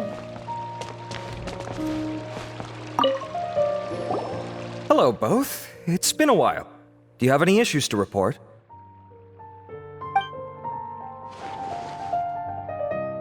Someone's planning to kidnap Sachin. Goodness. Though I suppose it's not all that surprising. The growing popularity of the extravaganza has given him quite the reputation boost as its sponsor. He's seen as one of these super rich types. Well, since he's got a target on his back now, shouldn't you send some people to protect him? To tell you the truth, we've thought about doing just that. However, Sachin apparently prefers to spend most of his time out doing field work, and hardly ever comes back to Sumeru City. No one has been able to contact him. Our only lead is something he once said. Each time the Inter-Darshan Championship is held, I will be watching from close by to choose a suitable person to inherit my estate. Assuming he remains committed to that promise, then he must be right here in the city somewhere. I suspect that the Eremites in question must have heard about that as well, and decided to come here and try their luck. So they shouldn't know where Sachin is either, right? I would assume not. Anyway, Mahamatra Saino is still on vacation, so I'll handle this. Don't you worry. A couple of kidnappers aren't gonna get very far in Sumeru City these days. I have my ways of forcing them out into the open. All of that said, if you're interested in Sachin's story, why don't you try tracking him down as well? The sooner we ascertain his whereabouts, the quicker we can act to ensure his safety. I mean, you could task all the Matra and the whole Corps of 30 with someone's protection, but if the client doesn't show themselves, there's nothing we can do to help them. A fair point. Guess we should start searching for him too, but where should we start? None, I'm afraid. He's never committed any crimes or broken academic protocol, so we don't have a very detailed file on him. I've heard that Alhaitham has now stepped down from his post as acting Grand Sage and is back to being the scribe again. Maybe it's worth checking to see if he knows anything. Good idea! Okay, we'll head back to the extravaganza venue and see if we can find him. Rest assured that I will bring these criminals to justice.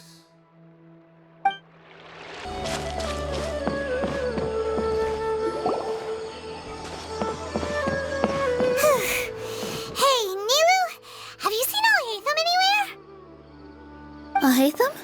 Why, what is it? We're trying to track down someone and we need him to pull up some records for us. Oh, I see. Sorry, I don't know where he went. He's always the first to leave after the competition ends, and he never tells anyone where he'll be going. Huh. Yeah, actually, that sounds about right for him. Let me think. To be honest, he doesn't seem very interested in the extravaganza, so he probably doesn't stick around longer than he has to. To him, being a commentator is just extra work he was roped into. Do you guys know of any places he'd go after work? Ooh, maybe. Paimon remembers that his house isn't that far from here, so we might as well check it out. I wonder where Alhaitham would go.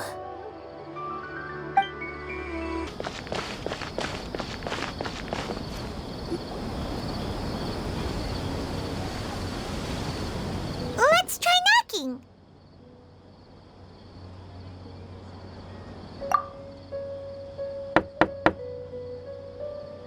No answer? Maybe no one's home. Hello? Alhaitham?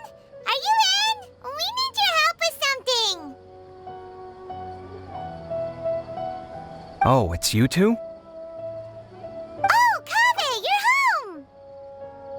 Come on in, I'll get the door for you.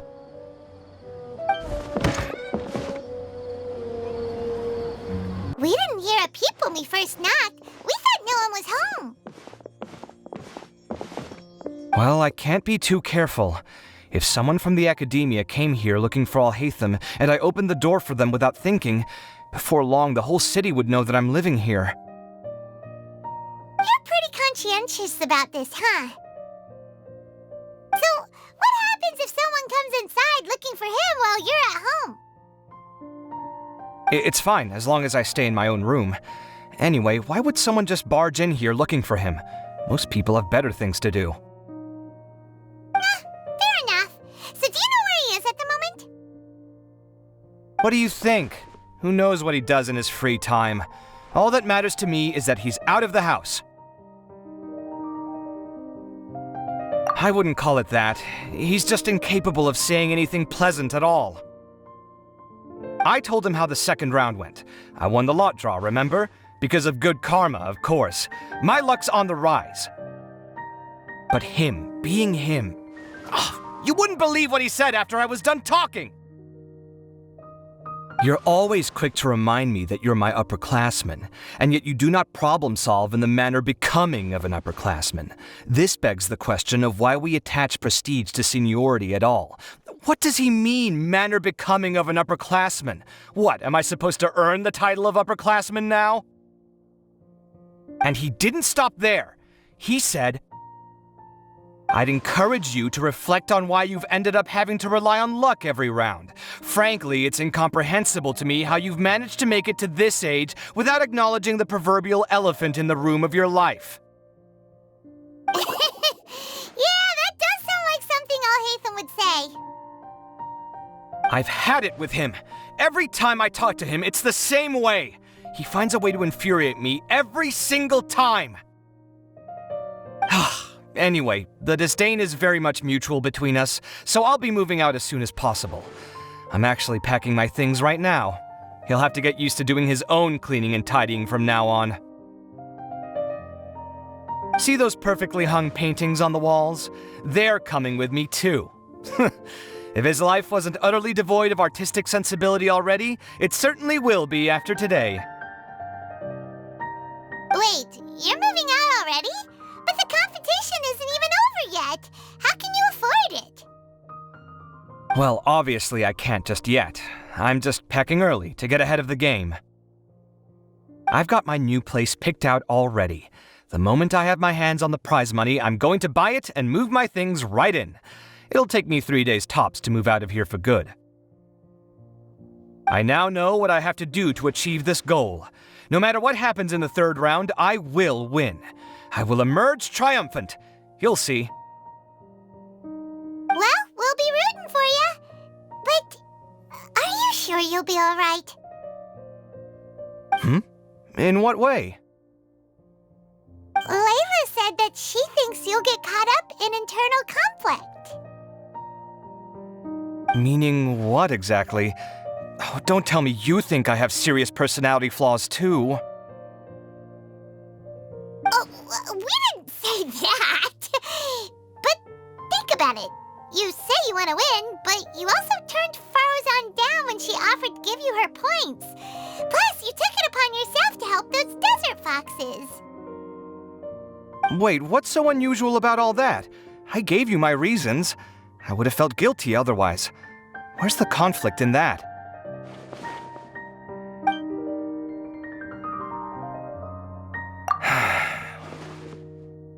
Well, when you put it like that, yes, why indeed? It's a good question. I guess it's just in my nature. Plus, if I just did nothing, then there'd be no escaping the blame if something bad came of it later down the line. But thinking like that all the time must make your life so exhausting. Not to mention that by helping out, you put yourself at risk. Fainting in the middle of the desert, for example. Was that really worth it? It's complicated. Look, let's maybe leave this conversation for another time. What was it you needed Alhaitham's help with, anyway? Sachin? Huh. He did actually mention a Sachin recently. I remember he brought a few documents home that day. He was thinking out loud as he looked through them, making some notes and doodling as he went. He even suggested that I should take a look, but I didn't. Give me a moment. Let me go find them.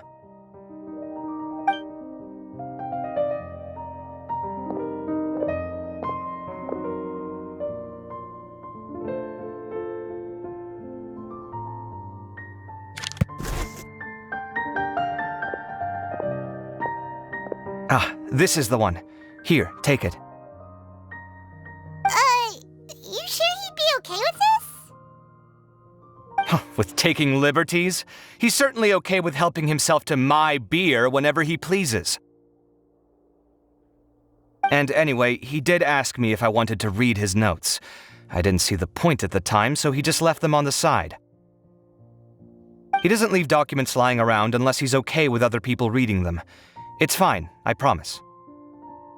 Cool, if you say so. Okay, let's see what he's got on Sachin. I fetched the documents for you. Feel free to look through them at your leisure. Hey! Did he leave these notes there on purpose? Or was this sheer coincidence? No. But if it wasn't a coincidence, then...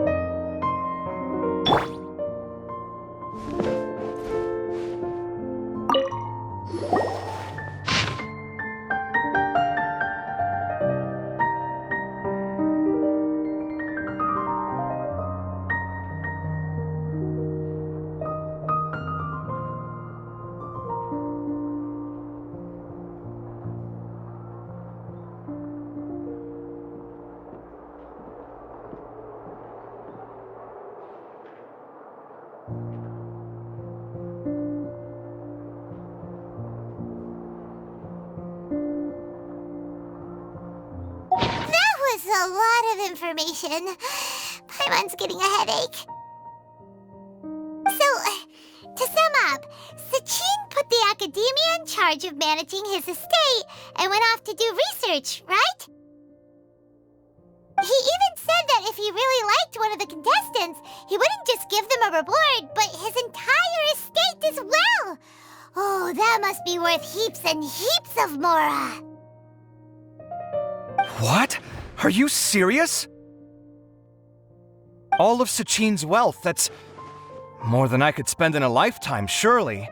Heck, if I got chosen, I'd be able to pay off all my debts, then buy a new place, and still have cash to burn. I could build another Palace of Alcazar's array, except this time, I'd make it 10 times bigger. Oh, then there's that new project in Port Ormos, of course. The bridge renovation. To do it properly would take upwards of... Hey! Snap out of it! You're getting way ahead of yourself there, mister! You're right. First I need to focus on winning and moving out of this place. Huh? Wait a moment. There's a loose slip of paper tucked in between these pages. Did Alhaitham write this? It looks like he was jotting ideas down as he was thinking things over. Let's see. 2 phrases have been circled. Sachin, dead or alive, unknown, and diadem of knowledge. Some of this stuff is just plain incomprehensible. Is this written in some other language? Let me see. Huh. I recognize this script. Give me a second. Lofty ideals may provide no defense at all against nihilism, but perhaps little decisions can. That's a rough translation anyway. I can't guarantee it's 100% accurate. There's another smaller line of text underneath. Why would he bring that up? Wow! It's so cool that you can actually read this script! We worked together on a project once when we were students. The title was Decoding the Runes and Architectural Philosophy of the Ruins of King Deshret's Civilization. I had to familiarize myself a little with this script at the time. Oh, interesting. So, any idea what Alhaitham meant by all this? Who knows? The way his mind works is one of the great mysteries of the world. Fair enough. Well, guess we've learned all we can here. Yeah, he better catch those crooks. But until then, let's just head out for a stroll.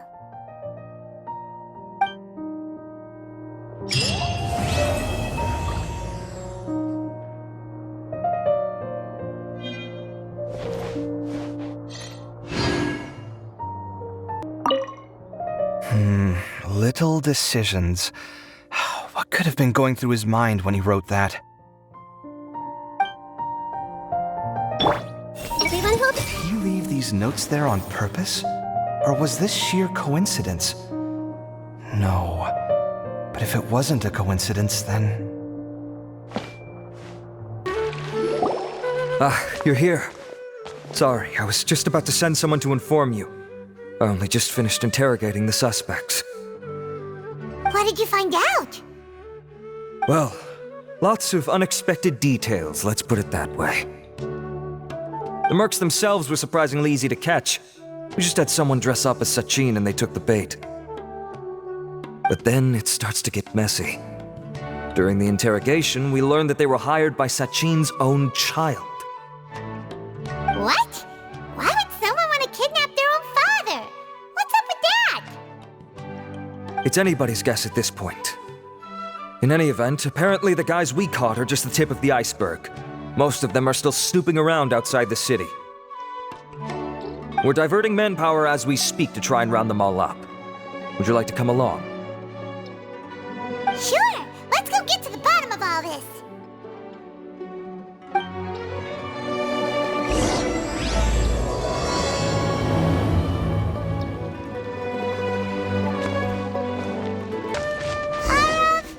Are you sure this is the right place? Something feels off. I'm positive. But I don't understand why they're all unconscious on the ground.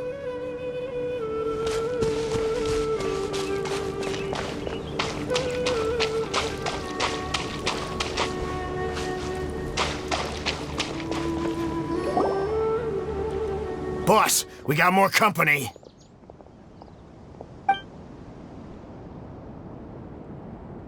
Look, we were just doing what we were paid to do. You're punishing the wrong people here. You want the real culprit? It's this guy.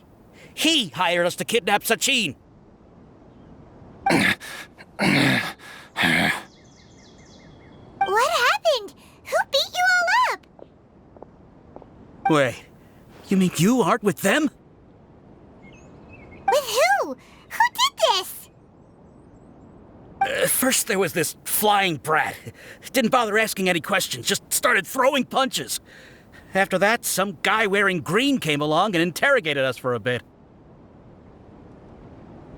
I've got the confirmation I needed. This is the one who masterminded this whole plot. Jawani, Sachin's son. If you have any questions for him, now's your chance to ask them. When you're done, I'm arresting them all and taking them back to the academia for further interrogation. So why did you hire people to kidnap Sachin? What do you think? 20 years ago, he upped and left to go and live a carefree life, not giving a second thought for my welfare. As if that's not bad enough already, he went and put his entire fortune in the care of the academia, along with a contract saying that one day he'd pass it all on to a genius he admired. That's my inheritance, by rights.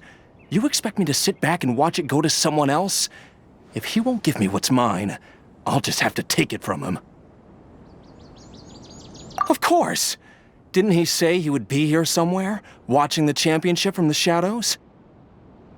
So, I figured I'd get some people to nab him. Then I make him change the contract. And if the academia doesn't agree to hand over the goods, I make him publicly announce that I'm his chosen genius. No, the old fart knows how to stay hidden. I'll give him that. He's probably cooped up somewhere watching all this go on and laughing to himself. I already thought he'd gone mad 20 years ago. And who knows what a madman's truly capable of. Diadem of knowledge? You mean that thing he donated to the academia? Well, I can tell you that it's very expensive. He sold a lot of assets to purchase it back in the day.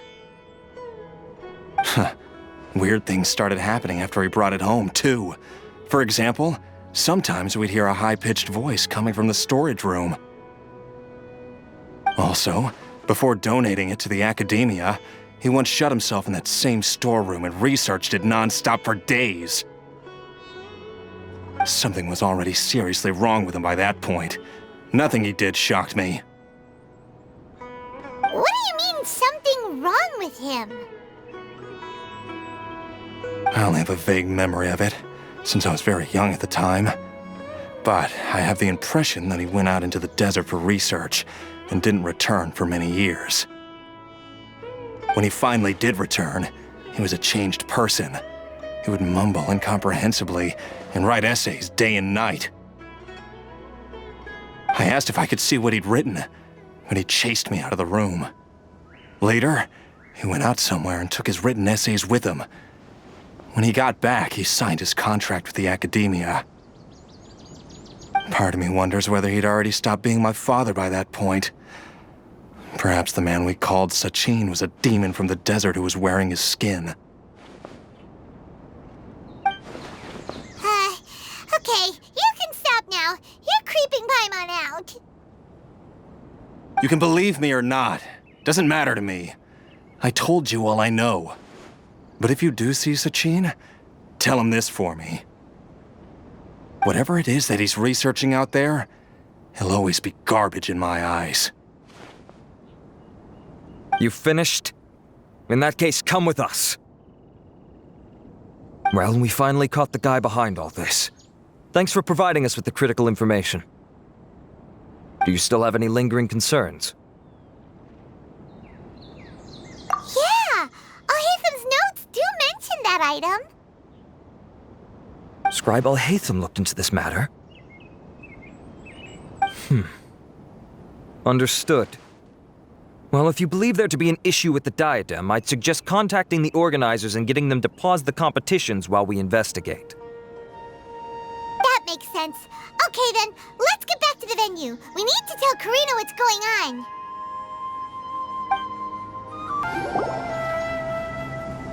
Karina! You're finally back. Where have you been? I looked everywhere for you. The third round's already started. We were out capturing some bad guys who wanted to kidnap Sachin. But that's not important right now. We think there might be something wrong with the Diadem of Knowledge, and we'd like to investigate it. The diadem? That seems unlikely. The Diadem of Knowledge has been used in every extravaganza over the last 2 decades, always without incident. Why has this come up now?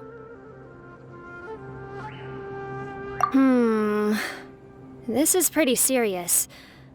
Let me think. Okay, here's the situation. The Diadem is currently in Mount Deima Forest. We moved it there before the third round began.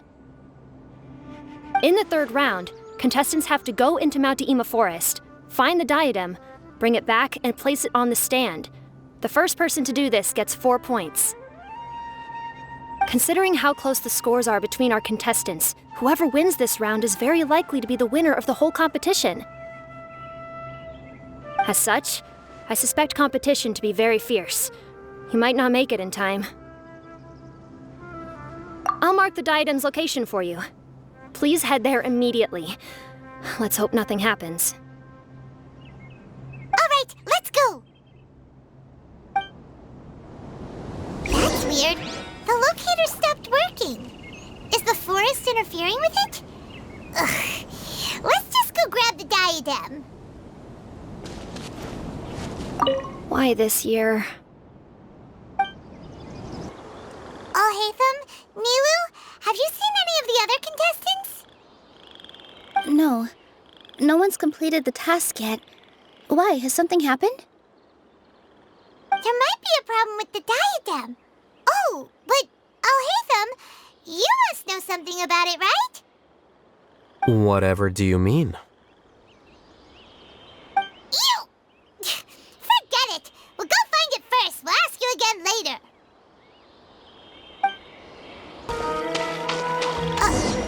Uh-oh. This place looks empty. Did someone already take it?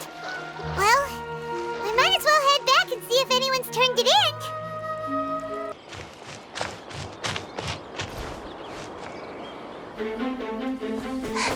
Oh, looks like Layla has seized the diadem. But getting to the goal won't be easy.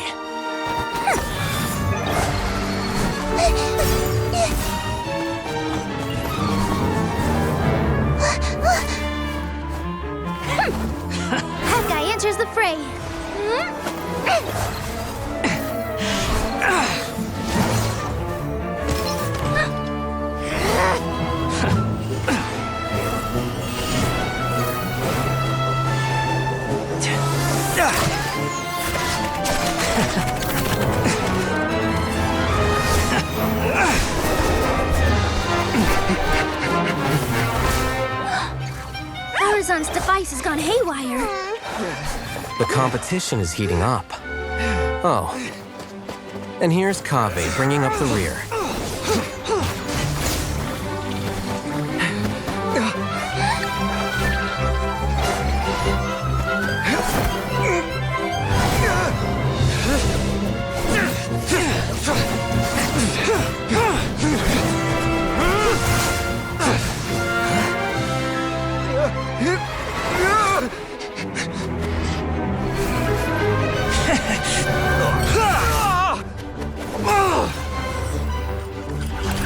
It's Kaveh's toolbox!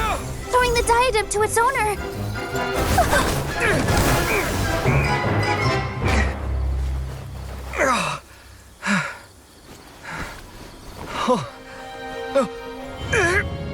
Yes, that's right. Put the diadem in place, and you shall gain all you desire. Who are you? I need you to get out of my head! I am confident that you will not disappoint me.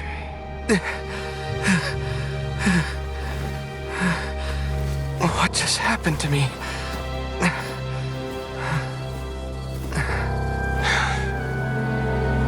Something's wrong.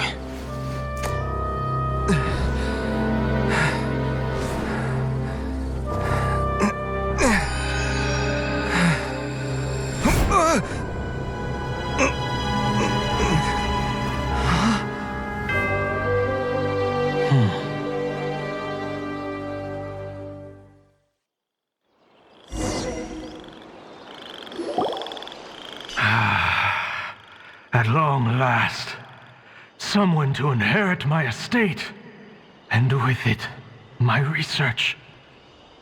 Come, Kaveh. Come to me, my child.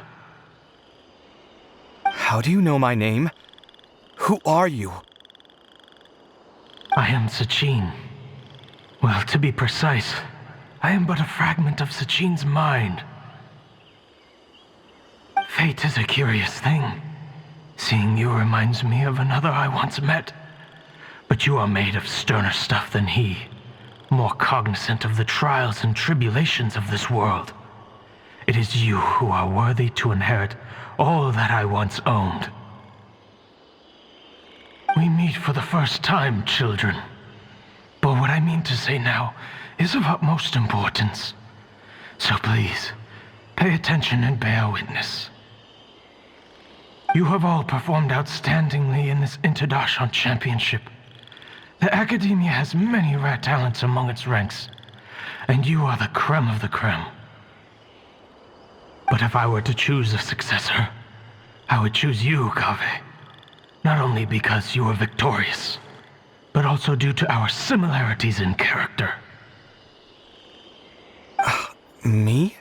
Similar to you? Why, yes.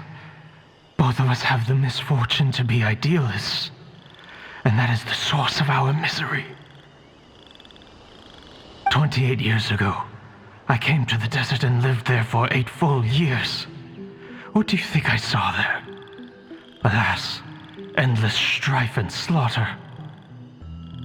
Conflict over water sources, robbing of merchant caravans, exploitation of the people relentlessly, day after day. Beyond the wall of Samiel lay a completely different world from the one I knew. The things I witnessed there tormented me greatly. I wished desperately to find a way to save them.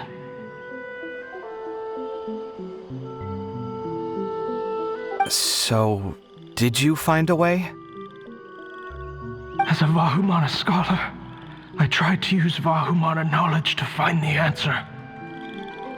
I researched history and anthropology, performed countless experiments on human nature, and even sought out the scholars living deep in the desert who called themselves the Lost Darshan. But in the end, I found that the answer I sought simply did not exist. It was not possible to simply assign blame for these transgressions to any one party, for the sins are carved into humanity's very nature. Our nature begets conflict, and conflict begets destruction. This is the inexorable truth. The aim of my research was to draw lessons from history. But what I discovered was that history offers no such guidance. Things can only ever go from bad to worse. After this realization, I could no longer see the meaning in anything that I had ever learned. Consumed by an overwhelming sense of emptiness, I could no longer bear to face life. And so, I decided to bring my life to an end. But before I went through with it, a strange twist of fate led me to come into the possession of this diadem, which has the ability to preserve part of one's consciousness. Into it, I placed my experiences before requesting that the academia manage my estate. As I thought, the contract you signed with the academia was in essence your will. But if you'd given up hope on this world, why did you feel the need to do this? I mentioned that I had performed a great many experiments concerning human nature. You may regard this as the very last experiment of them all. The academia has no shortage of genius talents, nurturing the brightest minds of every generation. And so, with a handsome reward to draw out the worthiest of individuals, my hope was that one day I would find one who could untangle the mystery of human nature once and for all, and help to move the world onto a better path. I see. So you desired a successor who was not only a genius, but who also understood the suffering of ordinary people. Such a person would have a clearer understanding of humanity, society, and the world. Huh? But did you ever consider that wealth numbs the human heart to the pain in the world? Even an idealist may be incapable of following through on your wishes after inheriting your wealth. You are highly intelligent, yet you are not the sort of person who would understand my line of thinking. To me, this is also part of the experiment, part of my investigation into human nature. Whether my successor suffers as a consequence of my research, or succumbs to an indulgence in pleasure-seeking, my research will have progressed. I grieve the fundamental sickness of the world. I regret the unbearable weight of its history, and I lament the research that I failed to complete. And this, Kaveh, my dear child, is why you will be of great utility to me. You're absolutely certain that you want to give me everything you owned? For me to do with as I please? I have faith in what I see in you. Now wear the diadem, Kaveh, and complete the journey that I could not.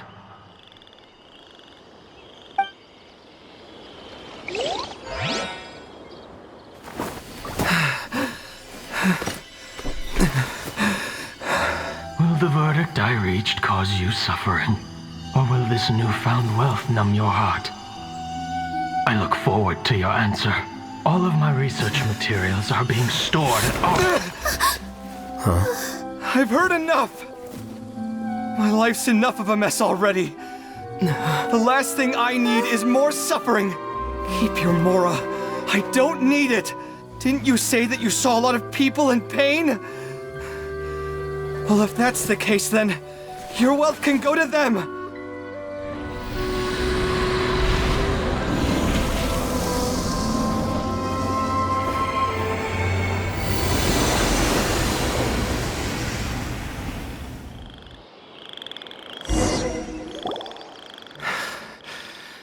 I guess that'll be the end of that.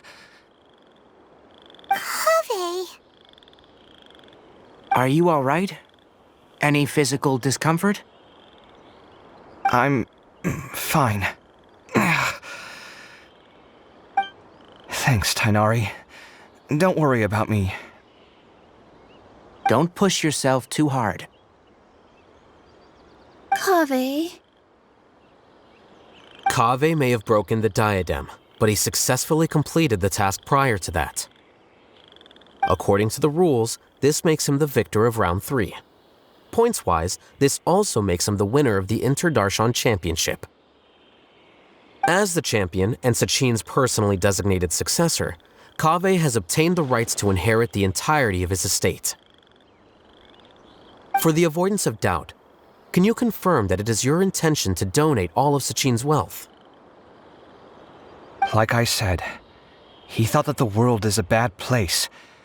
Well then, let's use what he left behind to change it for the better. Rejecting the world will achieve nothing. He and I, we're not the same. All right. As the scribe, I will make a record of this incident on file. The sages will contact you in person for details on how exactly Sachin's estate is to be used. That sounds fine. I don't know if his research findings were right, nor would I know how to finish his research for him. But what I do know is that by ending this here, no contestants will have to suffer. We won't be the last. There will be more championships to come, and countless future scholars will follow in our footsteps. Sachin's words can only cause pain, but not anymore. No one else has to hear them now. We're all scholars here. I know full well that shutting down his views like this is autocratic and arrogant. Fine by me. I'll bear that responsibility. It's the least I can do. And, well, it's the only thing I can do.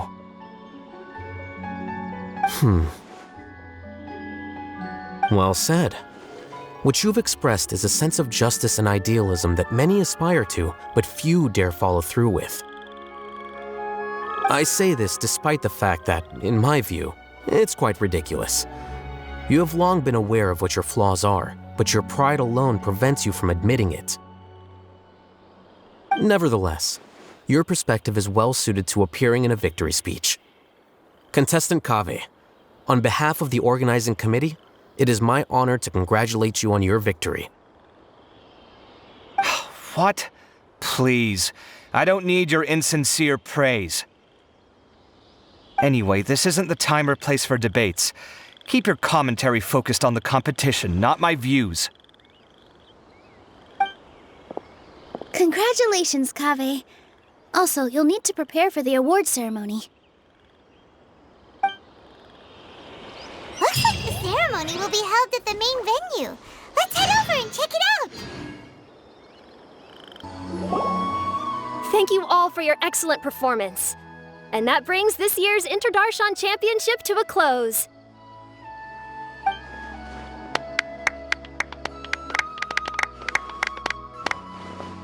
Finally, it gives me great pleasure to invite our champion, Kaveh, to the stage to receive his award.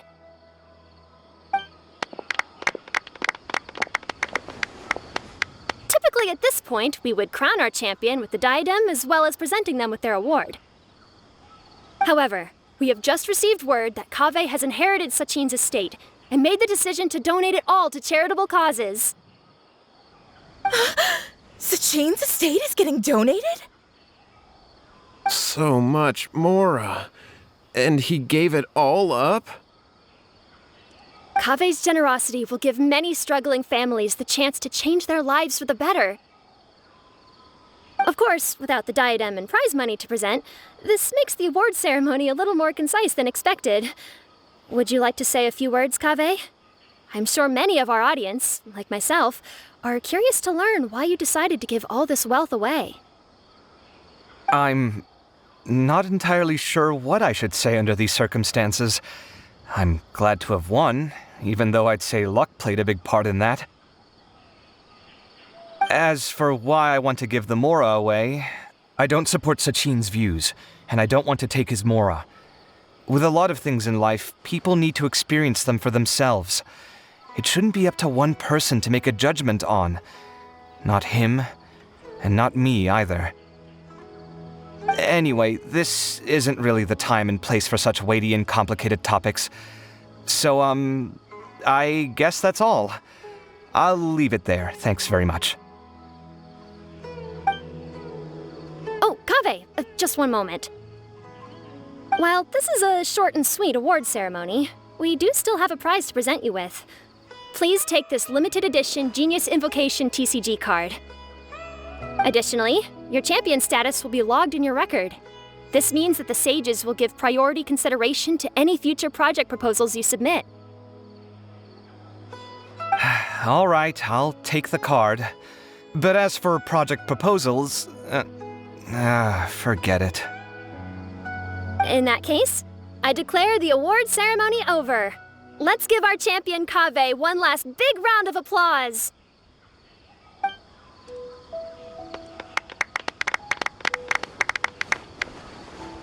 I still don't really get it. The sum of Mora would have been enough for me to live in luxury for my entire life. That just means you're not strange enough to understand the way that geniuses think.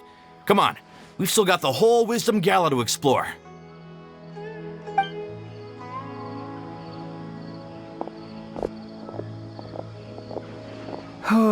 Glad that's over. I think I'm quite good at giving speeches, but this one was just so tiring. Do you mean that you're still exhausted from the competition? Honestly, you don't look happy at all, but whatever else happened, you're the champion, you know? Don't you think you should be proud of that? I suppose. Oh, wait. Sino said he wanted the card, didn't he? And now I have it, right here. So you're gonna give it to him? But if it's a rare one, you should be able to make a tidy sum of more off it. Why would I do that? It's of no use to me whatsoever. I may as well just give it to him. Could you pass it on to him for me when you next see him? Whoa! This is a super big deal. You should do it yourself. Come on, let's go find Sino.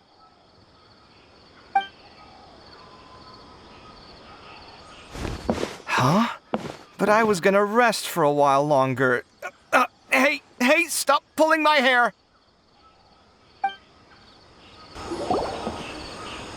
What you looking at, Sino? I'm still thinking about the Sachin issue. What brings you here? Well, they gave me this limited edition Genius Invocation card, and I figured you'd have more use for it than I. But it's a limited edition. Are you sure you want to give it to me? What else would I do with it? I have no use for it.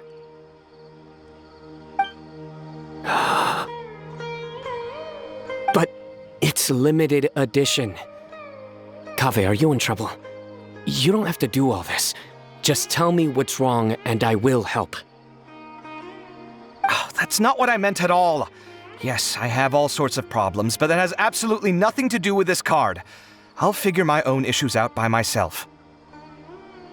All right. In that case, I accept your generosity. But now that I realize that you have no concept of its value, I cannot simply take it from you. How about this? I shall buy it from you at a fair price. Namely, the price that the previous limited edition card sold for. Oh, come on. It's just one card. How much could it really be worth? 1 million more at the very least. Huh? How much? 1 million more? If you feel that's too low, I can go a little higher. 1 million Mora for a card? But you already have a whole bunch of these, shiny ones, don't you? I saw your deck last time we played. Not every card is this valuable, and some cards are exquisitely designed, but not rare. Huh. Well, I guess they must pay you plenty to be General Mahamatra if you're splashing out on things like this. But really, it's fine. I'd feel bad taking Mora from a friend. Don't feel bad. I save a lot. I can spare the Mora for this card. You don't spend all your savings on your hobbies, do you? You should watch that, you know. You definitely don't want to end up borrowing money in a moment of impulsivity. Living with debt is miserable. Sounds like you're speaking from personal experience. I guess you've been through a lot? I don't want to talk about it. In that case, maybe you're the one who should be listening to your advice. In any case, I, Sino, will take this precious card, and it shall join the deck of destiny. Kaveh, come with me in a few moments to collect the Mora. Thanks to you, I have achieved my goal for participating in this tournament. All right, if you insist. Far be it from me to refuse your courtesy any further. Well, at least I'll be able to keep on top of my bills this month. Maybe I'll even have some left over. In fact, let me treat you all to a meal later. Bring Tainari and Kale, too. Well, this is what they call all's well that ends well. Paimon wonders how the other contestants are doing. Let's go check in with them, shall we? Since we're guest commentators and all.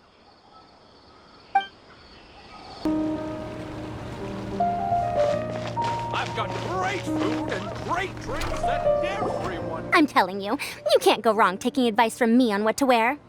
Back in the day, my fashion style was considered cutting edge by everyone in the academia. Really? Well, then, sure, Madame Farzan. Maybe you could pick out a few fashionable outfits for us. Farzan! Nilu! Even Dia and Candace are here! What are you all up to? Candace and I bumped into these two while we were strolling through the streets. Madame Farzan here is pretty friendly. When she heard that we were buying clothes, she decided to give us some help. I don't really see anything I'm familiar with. Never mind. We can purchase some textiles and make the clothes ourselves. Let's go with the plain fabric as our base. And embroider red and pink flowers on. Oh, and some green leaves. Oh, wait a sec. You sure that's the latest style? That sounds a lot like what the older folks back home would wear. Don't worry. This style is a timeless classic. No thanks. This is actually sounding pretty weird. Wait. Madame Farzan's right. That style is a classic, and used to be mainstream fashion. But these days, there are some other options too. If you don't mind, how about I pick some clothes out for everyone? It's not often that we get to meet up, especially since Candace rarely makes it to Sumeru City. Also, I know a few places where I can get a great bargain. Sure. I'm happy to leave it to you. I'll come with you to have a look. One always has to keep on top of what the youth of today are into. Madame Farazan? Come quick! She's over here! Who are you? We're new in the academia. We saw all the amazing things you did during the competition. Do you have any classes we could sign up for? Of course I do. And you're both very welcome to join. That's great! We can't wait. What's your area of research? Precision mechanics? I'm from Haravatat. Huh? But you seem like an expert in machines. Wait, sorry. I remember now. You were representing the Haravatat Darshan in the championship. Oh, their classes are so boring, though. I'm sorry, ma'am. Let me know if you run any other classes in the future. I'll be there. I knew it. What about you? Aren't you going to leave with your friend? I think you're amazing, Madame Farazan, and I'd like to learn from you for a while if possible. I can take the class you're teaching as an option, even though cross-Darshan lessons might be a little tough to arrange. But I look forward to learning from you. I see. You're a good egg, child. Don't worry. Study under me, and I promise you, you will get the best teaching available.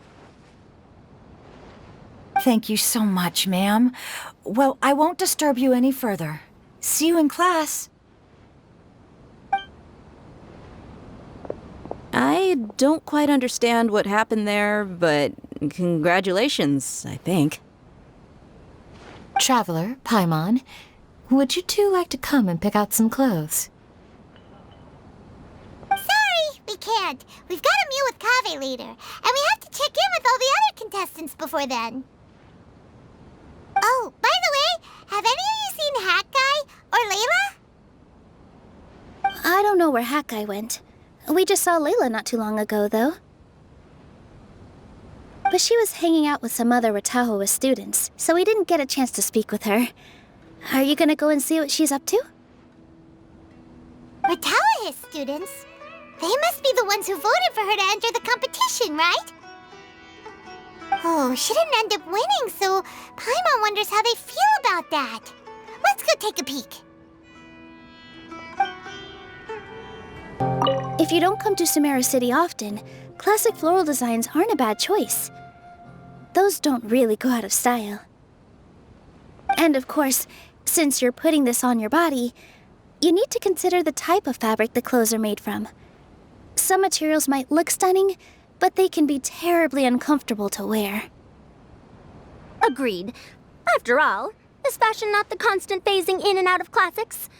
In that sense, you could always consider the style I suggested too.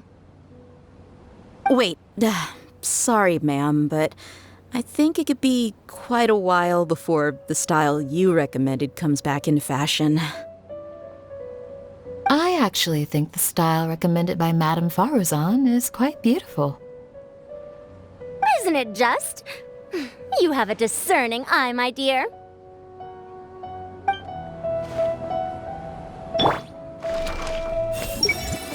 I think I might need some more practice if I wanted to embroider my own complex designs. Although, I'm no beginner with a needle and thread.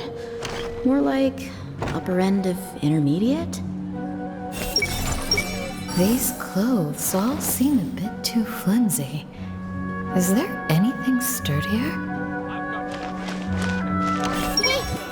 Dia and Candace are both pretty tall. That means they have a lot of options when it comes to clothes. The classics are the best.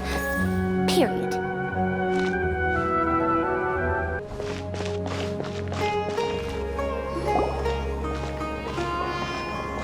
I'm sorry, everyone. I could have done better in the third round. Oh, stop it! If you're going to beat yourself up after doing as well as you did, how bad does that make us look, huh? Heck, it's not like any of us had the guts to enter the championship. I didn't see the whole thing, but you were the only contestant who scored points in both the first two rounds, right? And I heard that you actually found the diadem first in round 3. You came so close to winning the competition. Aw, I just got lucky, I think. That can't be true. You had some really stiff competition out there. The renowned Tainari from Amorta, even Sino the General Mahamatra was there. You're amazing, all of you. Getting points off them is a huge achievement. The way I see it, people aren't exaggerating one bit with the nicknames they give you. You are a genuine genius. Aw, thanks a lot. But I really don't think I qualify as a genius. In the second round, for instance, I dozed off and somehow found myself beside the device when I came to. Ah, come on, don't be so hard on yourself. We've decided we're taking you out to celebrate, and that's final. Let's go. Cheer up, Layla. The rest of today's all about you. Looks like things are going well for Layla. This is great!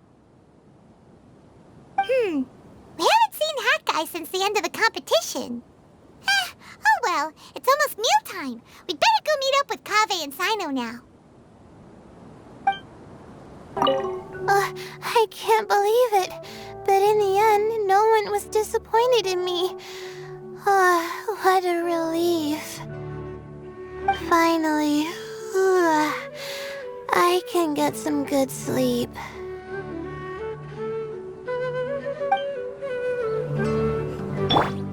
Everyone hold hands! What a relief.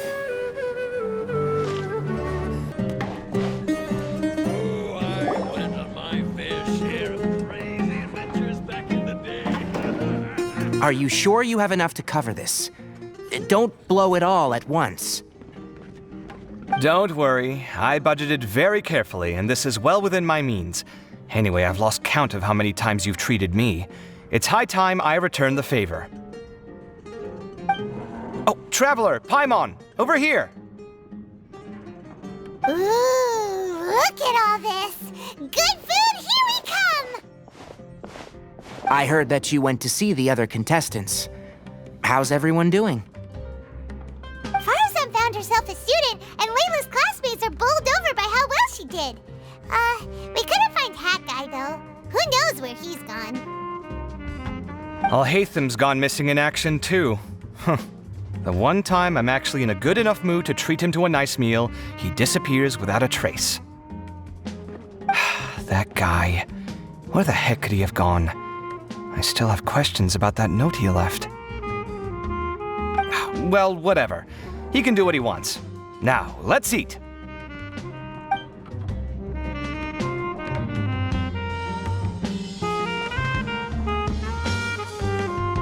You shocked me a little when you hurled the diadem to the ground. On further reflection, of course, it made sense, but at the time I was expecting at least some amount of deliberation. Sachin's voice started talking to me inside my head from the moment I picked it up. I could feel his emotions, too. It was a mix of despair and horror swirling around inside my mind. He bombarded me with his ideas relentlessly, like he was trying to brainwash me. It gave me a splitting headache that only got worse as he went on. Like I was saying at the time, his views are not necessarily completely without value. But if all his research does is lead to misfortune, then we're probably better off without it. If his forbidden research were to spread in a harmful form and cause people to suffer, the Matra would step in and ban it. I think you did the right thing. I suppose another way to approach it would have been to claim that you agreed to inherit his research, but give up the research as soon as you've inherited the wealth. But that wouldn't have been your style.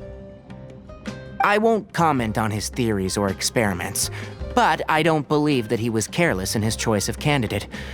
He chose you. That means he knew what he was doing. Perhaps. I just think that if you accept someone else's things, you should honor their wishes. That's a good thing. It means that you have integrity. Thank you, oh my god, thank you. See, you get me, Kale. It's a good thing Al-Haytham isn't here right now. He'd be quick to explain why you're wrong.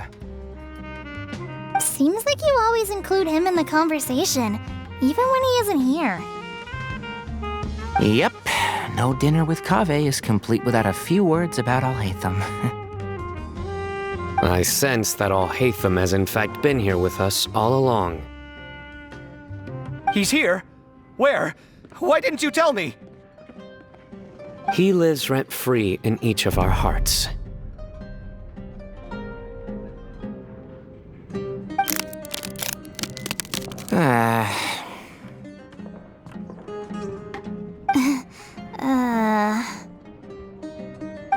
That was horrifying. It literally sent chills down my spine. Good thing you didn't say that before we started eating. That would have killed the mood in a heartbeat. All right, enough about all Hatham. Tainari, did you achieve what you wanted out of the championship? I did, in the first round, in fact. Word of mouth proved very effective. I spoke to a handful of people, they told their friends, and so on. Now, a record number of people have signed up to attend the next lecture. Oh, are you free next month? You should come along, maybe even say a few words. About what? I don't know the first thing about anything Amorta related. Just play to your strengths. For instance, you could talk about the distinguishing features of rainforest architecture, or ask everyone not to chop down too many trees the next time they're building a house. Oh, well, that's no problem. Sure, I'll make time. Has everyone had enough to eat? I can order more if anyone's still hungry. I'm full. Thanks. I'm super full, too.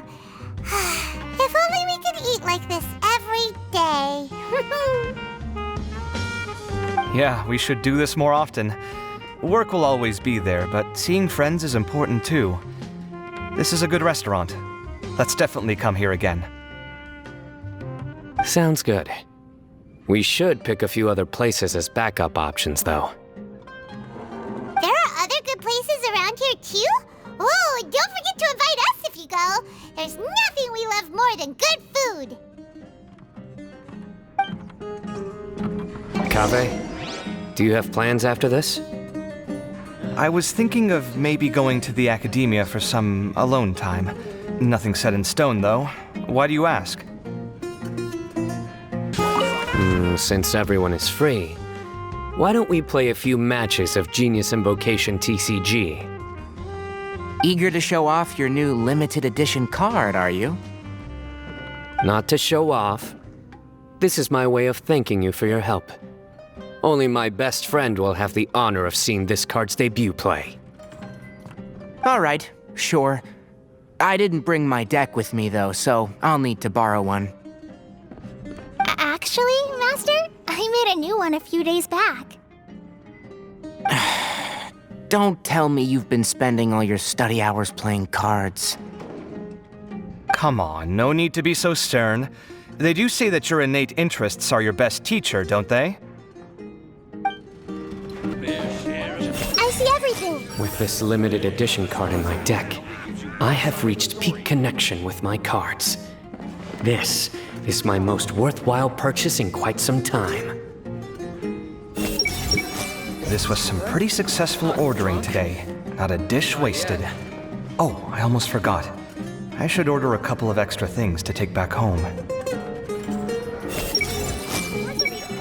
I wonder when Kaveh will be able to pay off his debts. I wish him the best of luck. It's been so nice not having to study these last few days. I hope I don't fall behind. I'm not drunk. Uh-oh. I've completely forgotten where I was up to. I'm not drunk.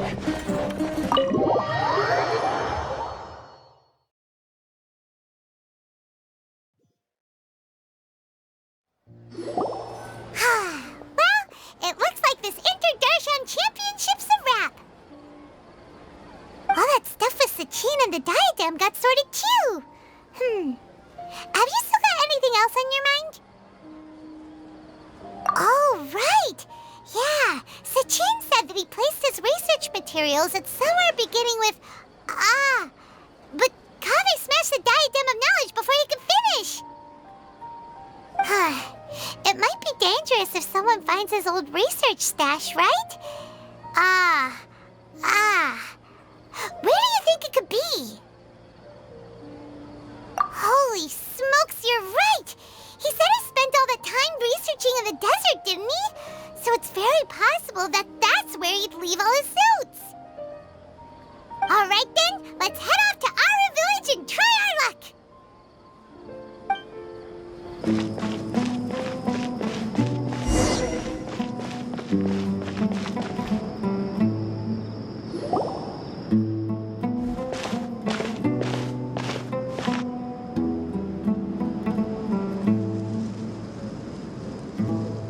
Didn't expect to run into you here. Oh, hey, Thumb. What are you doing here? And what are you reading? Are those? Sachin's notes? Yes. I came across his profile while I was organizing some documents and became interested in his research. If it wasn't for that, I never would have agreed to being a commentator.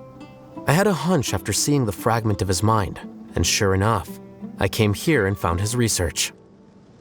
Wait! So, you've read it already? Are you alright? How do you feel? I think you may have misunderstood something.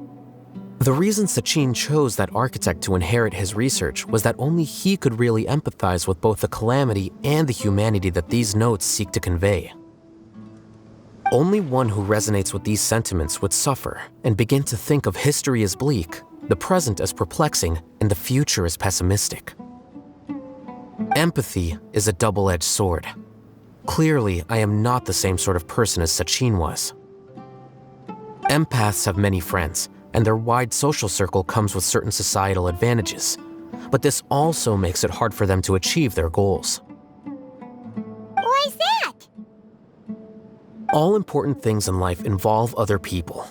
As such, it's extremely difficult to live a life that causes no harm whatsoever to others. If you really want to achieve your goals, you have to be prepared to make enemies along the way. Not everyone can deal with that reality. And that reality is like the material here: objective, heavy, negative. But at the end of the day, for all these experiment results and conclusions, it's just one person's perspective: Sachin's. So, what are your thoughts now that you've read it? As a scholar, Sachin was without a doubt a genius. He laid the blame for the darkness in the world squarely on humanity, experimented extensively with reliable results, and drew logical conclusions.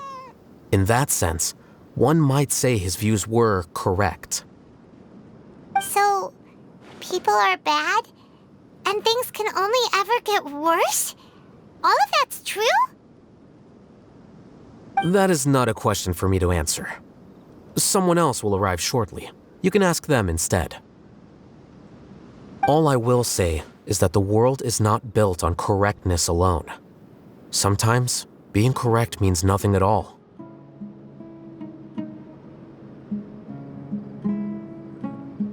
Lofty ideals may provide no defense at all against nihilism, but perhaps little decisions can. By their own choice, the idealist seeks to bring happiness to all while denying themselves the same. Thus, they shall never reach even the borders of truth until they wipe away the ignorance that blinds them. I've never been able to agree with certain philosophies. Even Sachin himself struggled to comprehend the notion of sacrificing oneself for the greater good. But sadly, all viewpoints will find their supporters, and the way we see the world largely decides our fates. All right then, I got what I came for. These research materials are yours to look after. I'll be off. Wait, so you came here just to read this stuff? You missed out on a big get-together, you know. Get-together? Ah, yes, that makes sense. This is a good opportunity for that sort of thing. Guess what? Kaveh treated everyone this time. Then I'm sure he packed up the leftovers for me. See ya.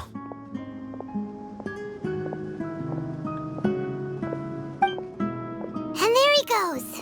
Well, it seems like he really wasn't affected by this research.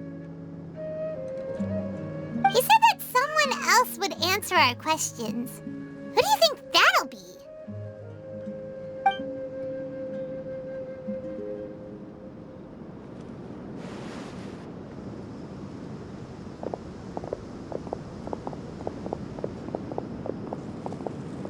Traveler, Paimon, you're already here. Nihina! Oh, and that guy. Wait, so you asked him to take part in the championship? Yes, it was me. Are you surprised?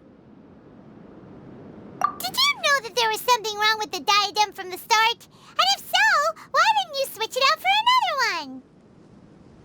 Because Sachin's research is not mistaken. He spent his entire life researching this topic, and these materials are a result of that. These are the crystallization of his wisdom. Yes, I was worried that the material might cause some disruption, but I didn't want to wipe away all his hard work searching for the truth. So instead, I had Hat Guy here help me keep an eye on things. Seriously? I think you can stop calling me that now. Why? Don't you like it? Well, anyway, if Sachin's chosen successor hadn't been able to handle his research, or if it had brought pain to more people, he would have intervened at a suitable moment. And after all that, the person Sachin chose turned his nose up at his life's work. Pretty hilarious. I was also hoping that this could be an opportunity for you to learn how to interact with people normally. But it looks like that didn't work out. That wasn't necessary. I'm still paying you back for your help. And the last thing I need is more reasons to be indebted to you. Maida, what did you mean by Sachin's research is not mistaken? Does that mean that you approve of his research? Put it this way instead. Truth to me is like a shroom boar. Some people only see the mushroom on the shroom boar's back, and they conclude that the shroom boar is a mushroom. Others see only the shroom boar's body, and they declare that the shroom boar is a boar. Still others look deeper inside, and determine that the shroom boar is meat. These conclusions are all correct in their own way, but none of them objectively describe the shroom boar. Paimon kinda gets it, but also not really. The world is the same way. No one, not even I included, can understand it in its entirety. All of us are somewhere on the path toward truth. Within the confines of our limited knowledge, some may blindly believe in the beauty of this world, and others may focus only on its evils. In truth, the most important thing isn't what state the world is in now, but what people hope it will become. But of course, I don't mean that as a criticism or a call to action. Ultimately, my duty as the God of Wisdom is to guide every form of wisdom to a place where it can find its purpose. That was a long speech. So what are you actually going to do with these research materials? Because Kaveh, as the successor of this research, does not wish to see these ideas disseminated, I will seal it up. But even though Sachin's research could be considered negative wisdom, it is still a building block of the truth. If someone wishes to follow in his footsteps in the future, I will not stop them. I also look forward to the day that a member of the Vahumana Darshan can not only comprehend his theories, but also find a way out from the despair as well. Vahumana doesn't have that kind of talent. Wait, you're not intending to keep me in Vahumana long term, are you? I don't remember signing up to become a scholar. Don't you think I'm useful enough to you as a prisoner? Oh boy, here we go again. You think so? Well, to that, I would say that in Sumeru, even prisoners have a right to an education. I hope that your studies in Vahumana will help you deal with your own fate, and learn how best to settle old debts from your past.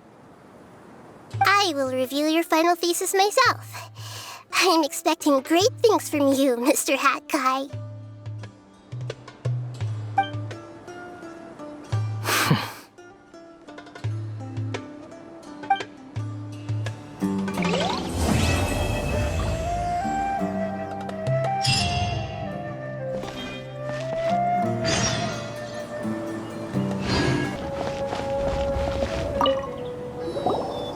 20 years ago, the Academia had just received Sachin's estate.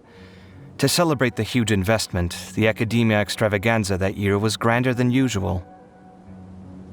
I was very young then, and I remember seeing posters for the Inter-Darshan Championship all over the city. I couldn't help but mention it to my father.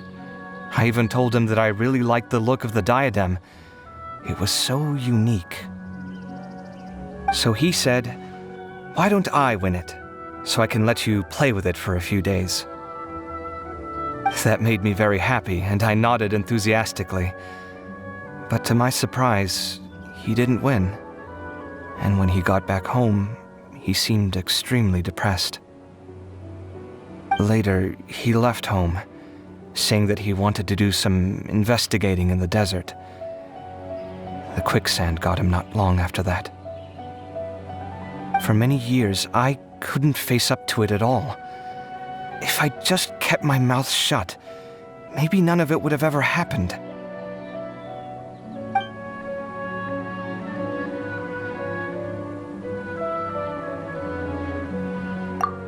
Sorry, my mind was still on the championship. Look at me, rambling away.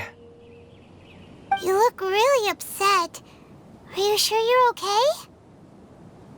I'm fine. What's past is past. We need to look towards the future.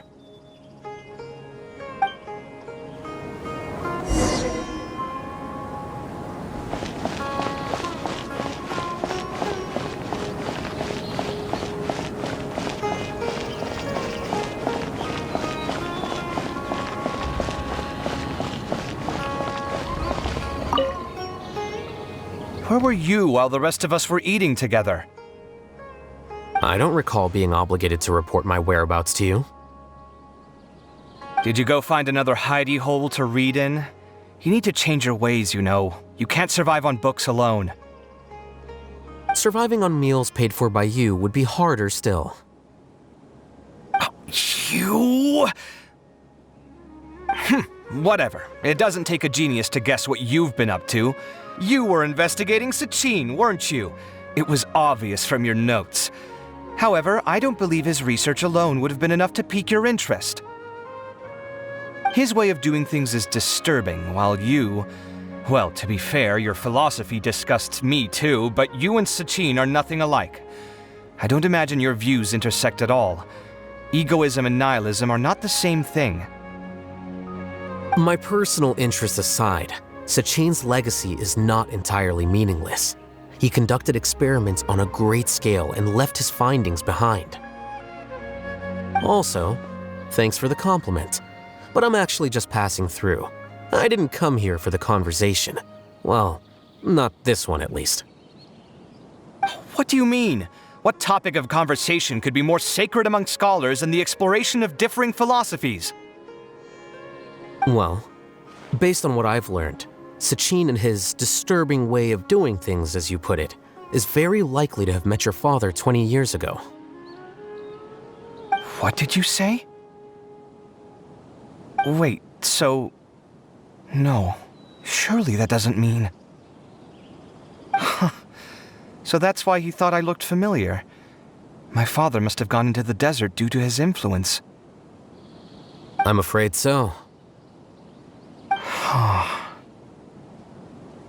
Good thing I shattered that diadem. From now on, nothing like that will ever have to happen again. The boundaries of knowledge are ever expanding. Someone else will inevitably pick up the same line of research one day, and Vahumana regards it as a reasonable research direction. Oh, not this again. Even if you're right and people are bound to fall into the same intellectual traps, things won't necessarily go the same way again next time. You have to admit that the actions of one individual don't always predict the behavior of the group, and vice versa. Take Sachin, for instance. He's quite an anomaly. And so is the one who stopped him. You. Conflicts of this nature are indeed exceptional, but it will occur again in the future. You said it yourself.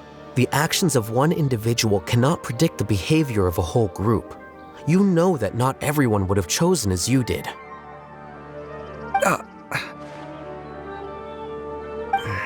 Even so, I stand by my views. You can forget about trying to convince me. That's fine. We've been arguing over this for years, and I don't hold any hope of you understanding. The issue we're debating has long since moved on from who's right and who's wrong. Thanks for letting me know all this. What? I said, thanks for letting me know. Hey, stop acting like you didn't hear me. You're doing this on purpose, aren't you? They say that earnest thanks should be given thrice, so one more time, please. Well, how did it go? I assume that Lord Sangama Bey's assistants helped you discover something, yes? You mean... Sachin was not a good person, and there's definitely something wrong with that diadem of knowledge. And in that case, shouldn't you be doing something about it? For instance, telling the academia that they should give up the diadem? We already told the academia, but... But what? Kaveh smashed the diadem. What? Calm down, Dory. Why are you getting so worked up?